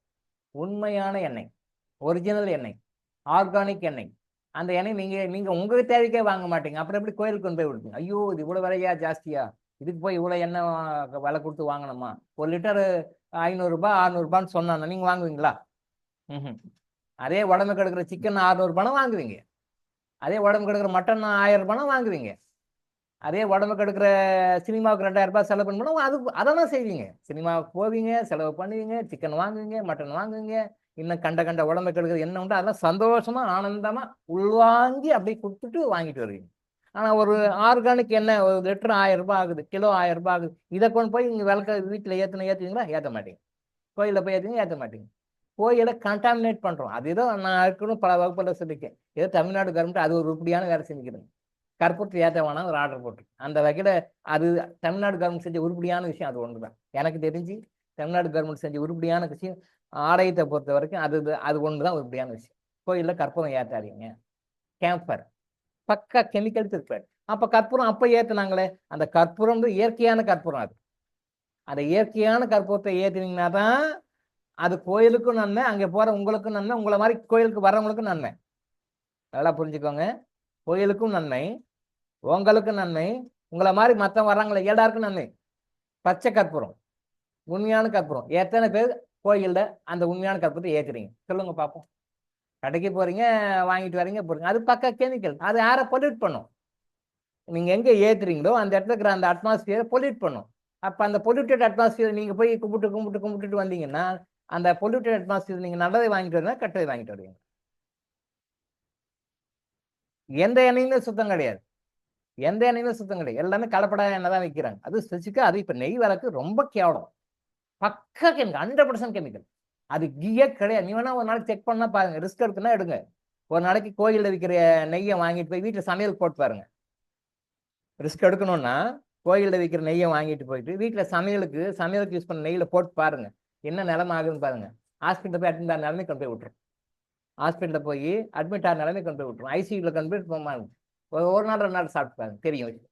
அப்போது இந்த ஒரு பாய்சனை கொண்டு போயிட்டு நம்ம நவகிரகங்களுக்கும் உள்ள தீபங்களுக்கும் ஆலயங்களுக்கும் போய் ஏற்றணும்னா அந்த டோட்டல் அட்மாஸ்பியர் கெமிக்கலாக ஆகிடும். அந்த அட்மாஸ்பியரில் இருக்கிற சுவாசிகளுக்கு உள்ளே போய் எல்லா பிரச்சனையும் வரும். சைலண்டாக வரும், தெரியாது. ஸ்லோ கில்லர், ஸ்லோ பாய்சன் மாதிரி அது. அப்போ கோயிலுக்கு போய் என்ன வாங்கிட்டு வரும்? தப்பு. அப்போ என்னதான் சார் பண்ணுறது? ஓகே, ஊதுபத்தியும் எடுத்துக்கோங்க, கெமிக்கல் தான், பக்கா கெமிக்கலு. நீங்கள் நல்லா பாருங்கள், ஆஸ்மாட்டிக் பேஷண்ட்ஸு, இன்னும் வேறு சில அந்த லங்ஸு சம்மந்தப்பட்ட நுரையீரல் சம்மந்தப்பட்ட பிரச்சனை இருக்கிறவங்க பாருங்கள், அந்த ஊதுபத்தி கொளுத்தி வச்சு பாருங்கள், உடனே அவங்களுக்கு ஒரு மாதிரி ஆகிடும். அப்போ இந்த மாதிரி ஊதுபத்தியை கோயிலில் போய் ஏற்றினா என்ன ஆகும்? அந்த இயற்கையிலேருந்து செயற்கைக்கு வந்துட்டோம், எல்லாமே செயற்கையாக வந்துட்டோம். அதனால் அந்த கோயிலில் இருக்கிற புனிதத்தன்மை இப்போ குறைஞ்சி போச்சு அப்படின்னு சொல்லுவார். அதான் விஷயம். அதனால் கோயிலுக்கு போக வேண்டாம்னு தப்பாக எனக்கு வேண்டாம், அதுக்கு தகுந்த மாதிரி கொஞ்சம் பார்த்துக்கோங்க. நீங்கள் கிறிஸ்டல் மெடிடேஷன், கிறிஸ்டல் யோகா பண்ணால் நீங்கள் எந்த கோயிலுக்கும் போகாமல் கோயிலுடைய எனர்ஜி வரும். நீங்கள் எந்த கோயிலினுடைய எனர்ஜி உங்களுக்கு வேணும்? எந்த கோயிலுடைய எனர்ஜி வேணும்? திருப்பதி கோயில் வேணுமா? திருத்தணி கோயில் வேணுமா? காசி ராமேஸ்வரம் கோயில் வேணுமா? எந்த கோயிலோட எனர்ஜியும் நீங்கள் கிறிஸ்டலை வச்சு இங்கிருந்தே எடுக்க முடியும். சொல்லித்தரோம், ஃபியூச்சரில் சொல்லிக் கொடுத்து எந்த கோயிலோட எனர்ஜின்னு, எந்த கோயிலுக்கு போனால் உங்களுக்கு அந்த எனர்ஜி வேணுமோ அந்த கோயிலை வச்சு எடுக்க முடியும். இப்போ ஃபார் எக்ஸாம்பிள் நீங்கள் திருப்பதி எடுத்துக்கோங்க. திருப்பதி போனீங்கன்னா ஜருகண்டி ஜருகண்டி ஜருகண்டின்ட்டு உங்களை தள்ளி விட்டு இருப்பாங்க. போய் எல்லாம் நின்று பொறுமையாலாம் கும்பிட முடியாது. ஈவன் நீங்கள் 1000 ரூபாய் 5000 ரூபாய் டிக்கெட், என்ன டிக்கெட் இருக்குன்னு எனக்கு தெரியாது. இப்போ ஹையஸ்ட் வேல்யூ என்ன இருக்குன்னு தெரியல. ஹையஸ்ட் டிக்கெட் கொடுத்தா கூட ரொம்ப நேரம் அப்படி ஒன்றும் இருக்க முடியாது. அது பெரிய பெரிய விஐபியாக இருந்தால் வேணால் ஒரு 5 நிமிஷம் 10 நிமிஷம் அவங்க இருக்க வரைக்கும் இருக்கலாம். எல்லாரும் இந்தியாவில் ஒரு ஒரு எண்ணி ஒரு 100 பேர் 200 பேர் விஐபி இருக்காங்க, எல்லாரும் போக முடியாது இல்லையா? ஜருகண்டி ஜருகண்டி விட்டா எங்கே போய் பண்ண முடியும்? அது எப்படி இருக்குன்னு தெரியாது. என்னுடைய குரு வந்து திருப்பதிக்கு ஒரு தடவை கூட்டிகிட்டு போயிட்டு அந்த டிவைனுடைய எனர்ஜி எப்படி வாங்கணும்னு சொல்லி கொடுத்தார். அது நாமளும் உங்களுக்கு சொல்லிக் கொடுப்போம், ஃபியூச்சரில் சொல்லிக் கொடுப்போம். கையில் கிறிஸ்டல் இருந்து அந்த கோயிலை வந்து நீங்கள் சுற்றி முடிச்சுட்டு கோயிலுக்கு பின்னாடி அந்த கோயில் கோபுரம் இருக்குல்லையே, ஃப்ரண்ட்டில் தான் உள்ளே அலோவ் பண்ண மாட்டாங்க. பட் பின்னாடி வந்து நீங்கள் ஃப்ரீயாக உட்காரலாம். திருப்பதி கோயிலுக்கு பின்னாடி நீங்கள் ஃப்ரீயாக உட்காரலாம். நீங்கள் திருப்பதி கோயிலுக்கு பின்னாடி உட்காந்து அந்த கிறிஸ்டல் கிட்ட எப்படி கமாண்ட் கொடுக்கணும்னு சொல்லி கரெக்டாக கொடுத்து அந்த ஏழுமலையானுடைய எனர்ஜியை நீங்கள் எப்படி வாங்க முடியும்னு அதை நான் சொல்லி கொடுக்குறேன். அதை நீங்கள் வாங்கிட்டீங்க அப்படின்னு சொல்லி சொன்னால் நீங்கள் திருப்பதி தேவஸ்தான் அந்த கோயிலில் அந்த பெருமாளுடைய உருவத்தின் முன்னாடி ஒரு அரை மணி நேரம் 1 மணி நேரம் நீங்கள் மட்டும் இருக்கிறீங்க. இமேஜின் பண்ணிங்க, அது பாசிபிள் இல்லை, பட் நீங்கள் இமேஜின் பண்ணிக்கோங்களேன். அவர் மட்டும் நீங்கள் மட்டும்தான் இருக்கிறீங்க, வேறு யாருமே இல்லை. அவர்கிட்ட நீங்கள் பேசுகிறீங்க, பழகுறீங்க, அவர் உங்களுக்கு கைட் பண்ணுறாரு, நீங்கள் அவர் டவுட் கிளியர் பண்ணுறாரு, எல்லாமே பண்ணுறாரு. ஒரு 1/2 hour 1 hour நீங்கள் அவர்கிட்ட இருக்கிறீங்க, நீங்கள் மட்டும் இண்டிவிஜுவலாக இருக்கிறீங்க அப்படின்னா எந்த எனர்ஜி கிடைக்குமோ அதே எனர்ஜி கிறிஸ்டலை வச்சு உங்களால் வாங்க முடியும். கிறிஸ்டலுக்கு கோபுரத்துக்கு பின்னாடி வெளியே உட்காந்து இதை தான் என்னுடைய குரு கூப்பிட்டு போய் எனக்கு ட்ரைன் அப் பண்ணி இது எப்படி பண்ணணும், எப்படி வாங்கணும், எப்படி ரிட்டைன் பண்ணிக்கணும்னு சொல்லி கொடுத்தாரு. அதுக்காக தான் என்னை கூட்டிகிட்டு போனேன் திருப்பதிக்கு. அவர் அதை நான் சொல்லிக் கொடுக்குறேன். கையில் கிறிஸ்டல் ஒன்று இருக்கணும், பின்னாடி கோயிலில் போயிட்டு நீங்கள் முடிச்சுட்டு வந்துடலாம். ஒரு மேக்ஸிமம் 1/2 நிமிஷம் 1/2 நிமிஷம் தான் அவ்வளோ அலோவ் பண்ணுவாங்கன்னு நினைக்கிறேன் இல்லையா? ஜருகண்டி ஜருகண்டி தள்ளி விட்டு இழுத்து கை நீங்கள் போகலாம், கையை பிடிச்சி இழுத்து விட்டுருவாங்க இல்லையா? அப்போ பின்னாடி அழகாக கம்ஃபர்டபுளாக நல்லா திருப்தியாக அமைதியாக உட்காந்துட்டு அந்த கிறிஸ்டல் கிட்ட எப்படி கமாண்ட் கொடுத்துட்டு அந்த எனர்ஜி வாங்கினீங்கன்னா 1 hour 2 மணி நேரம் 3 மணி நேரம் உட்காந்தா கூட உங்களுக்கு அந்த எனர்ஜி கிடைக்காது. அந்த எனர்ஜி அழகாக இழுத்து கொடுத்துரும். உங்களை யாரும் ஜருகண்டி துரத்தவே முடியாது. அந்த எனர்ஜி நீங்கள் அப்படியே கீப் அப் பண்ணிக்கலாம், உங்கள் வீட்டுக்கு கொண்டு வரலாம். அந்த எனர்ஜி ஃபியூச்சரில் சொல்லிக் கொடுக்கும். சரியா?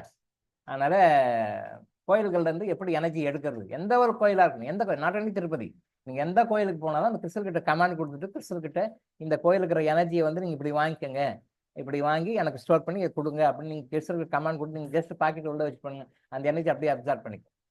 அந்த எனர்ஜி அப்சார்ப் நீங்கள் போயிட்டு கும்பிட்டு வர நேரம் ஒரு 1 நிமிஷம் 2 நிமிஷம் இல்லை மேக்ஸிமம் 5 மினிட்ஸ்னா அந்த எனர்ஜி நீங்கள் எவ்வளோ நாள் வருஷம் வேணாலும் எத்தனை வருஷம் கூட ரிட்டைன் பண்ணிக்கலாம். அந்த மாதிரி நம்ம ப்ரோக்ராம் பண்ணி கொடுக்கணும். நீங்கள் அது சொல்லிக் கொடுக்குறேன். பண்ணுங்க. அந்த எனர்ஜி நீங்கள் அழகாக இன்னும் சொல்ல போனால் போகாமையே கொடுக்க முடியும்.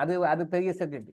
இது என்ன சார் அநியாயமாக இருக்குதுங்க? அநியாயம்லாம் இல்லை, நியாயம் தான். நமக்கு தெரியாத வரைக்கும் இது அநியாயமாக இருக்குது. ஓ இதெல்லாம் நடைமுறை சாத்தியம் இருக்கா, சாத்தியம் இல்லையே அப்படின்னு நினைக்கும். சாத்தியமாக இருக்கிற விஷயங்களை தான் சித்தர்கள் சொல்லுவாங்க, சாத்தியம் இல்லாத விஷயங்களை சித்தர்கள் சொல்ல மாட்டாங்க. சாத்தியமாக இருக்கிறதுக்கு சாதாரண மக்களுக்கு வேணால் அசாத்தியமாக இருக்கலாம், சாதாரண மக்களுக்கு அசாத்தியமாக இருக்கலாம், விஷயம் தெரிஞ்ச மக்களுக்கு சாத்தியம். நீங்கள் உட்காந்த இடத்துல இருக்கிற இடத்துல எந்த கோயிலோட எனர்ஜியும் கெட்ஸில் ரிசீவ் பண்ண முடியும். நீங்கள் இங்கே ப்ரோக்ராம் பண்ணுறது தான் மேட்ரு. நீங்கள் எப்படி ப்ரோக்ராம் பண்ணணும், எப்படி கமாண்ட் கொடுக்கணும். கோயிலுக்கே போகணும், வீட்டில் உட்காந்த இடத்துல அந்த எனர்ஜியை வாங்க முடியும். நீங்கள் அங்கே அவ்வளோ தூரம் செலவு பண்ணி ட்ராவல் பண்ணி ட்ரெயினில், பஸ்ஸில், ஃப்ளைட்டில், ஷிப்பில் போய் அங்கே போய் உட்காந்து கும்பிட்டு அந்த எனர்ஜி வாங்குறது உட்காந்த இடத்துலேருந்து வாங்க முடியும். இல்லை இந்த யூனிவர்ஸில் எந்த ஒரு விஷயத்தையும் இங்கே கண்ட்ரோல் பண்ண முடியும். கண்ட்ரோல் லகான் இது. ஸோ இந்த இடத்துலேருந்து அங்கே எனர்ஜி வாங்கி நீங்கள் கேட்போம், நீங்கள் கூட வச்சு ஃபியூச்சரில் அதை பற்றி நம்ம சொல்லிக் கொடுப்போம். சரிங்களா? சரி, தர்மத்தை பற்றி பெரிய சப்ஜெக்ட், அது ஒரு நாள் கிளாஸ் எடுப்போம். இப்போதைக்கு தர்மத்தை கொஞ்சம் பெண்டிங்கில் வைங்க, நான் அது கிளாஸில் டீட்டெயிலாக சொல்கிறேன். ஏன்னா அது பெரிய சப்ஜெக்ட், அது ஒரு நாள் சப்ஜெக்ட். அது ஒரு 5 நிமிஷம் சொல்கிற விஷயம் இல்லை. என்ன விஷயம்னா தர்மம்னா தர்மம் பண்ணுங்க. இப்போ யாருக்கு தர்மம் பண்ணணும், யாருக்கு தர்மம் பண்ணக்கூடாதுன்ற மேட்ரு தான். அதுதான் ஒரு கிளாரிட்டி வரல. யாருக்கு தர்மம் கொடுத்தா நல்லது, யாருக்கு தர்மம் கொடுத்தா கெட்டது, யாருக்கு தர்மம் கொடுத்தா வம்பு வரும், யாருக்கு தர்மம் கொடுத்தா ஆசீர்வாதம் வரும்ன்றது அது ஒரு டெலிகேட்டான சப்ஜெக்ட்டு. அதை டக்குன்னு ஓவர் நைட்டில் நானும் ஒரு இதில் சொல்ல முடியாது. கொஞ்சம் விளக்கமாக சொல்கிறேன், கொஞ்சம் வெயிட் பண்ணுங்கள். ப்ரே பண்ணிக்கோங்க. டாக்டருங்க சொல்லிக்கிறாரு நான் தர்மம் பண்ணுறேன் அப்படின்னு சொல்லிட்டு ப்ரே மட்டும் பண்ணிக்கோங்க. நான் அன்றைக்குமா முடிஞ்சால் இந்த ஒரு வாரத்தில் அதை பற்றி ஒரு தனியாக ஒரு நாள் ஃபுல்லாக அதை பற்றி டீட்டெயிலாக ஒரு கிளாரிட்டி கொடுப்போம். அதுக்கு பிறகு நீங்கள் அந்த தர்மத்தை வந்து தொடரலாம். சரி, நான் அது ஒரு நாள் கிளாஸ் தனியாக எடுக்கிறேங்க. எல்லாருக்கும் பர்சனலாக சொல்ல முடியாது, ஒரு ஜென்ரலாக சொன்னோம்னா ஒரு கிளியர் எவிடன்ஸ் வரும். எல்லாரும் சொல்லாத விஷயம் தான் நம்ம கர்மா ஹீலிங்கில் சொல்கிறோம்.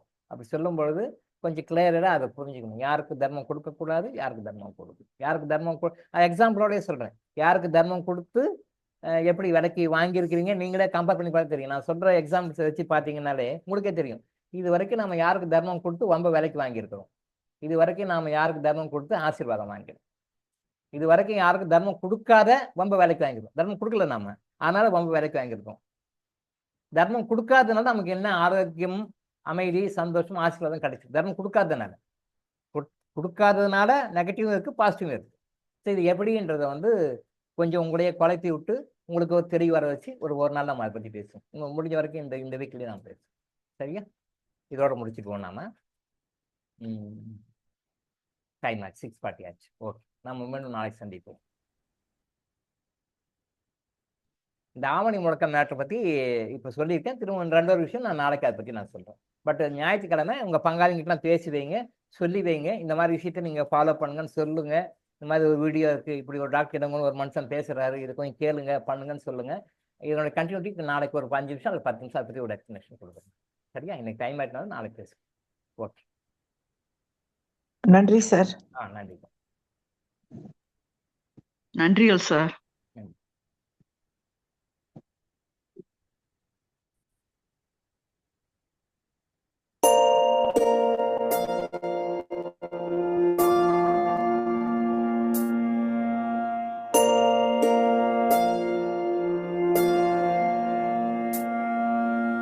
கருவாக்கி உருவாக்கி எனையாண்டு காத்தருளும் இறைவா நன்றி.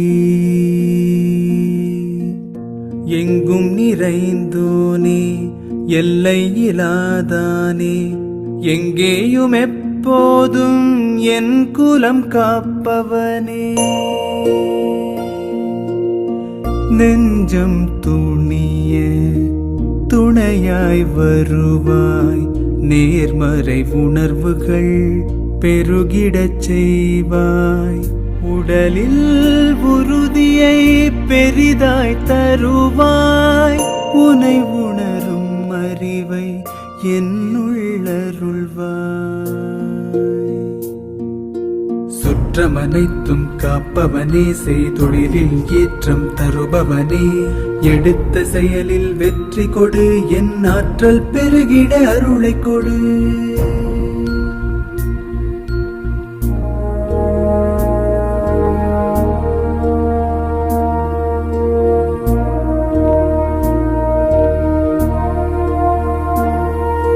கருவாக்கி உருவாக்கி எனையாண்டு காத்தருளும் இறைவா நன்றி. வல்லமை தந்து நீ வளர்ச்சி கொடு,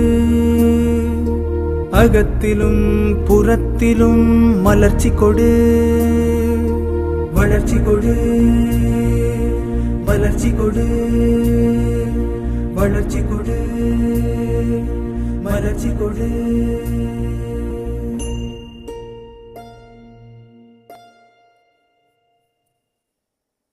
நன்றிங்க ஐயா. நன்றி. ஐயா, மிக்க நன்றிகள் ஐயா. நன்றி ஐயா. நன்றி ஐயா. நன்றிங்க ஐயா. நன்றி ஐயா. நன்றிங்க ஐயா. Thank you, sir. Thank you so much. Thank you.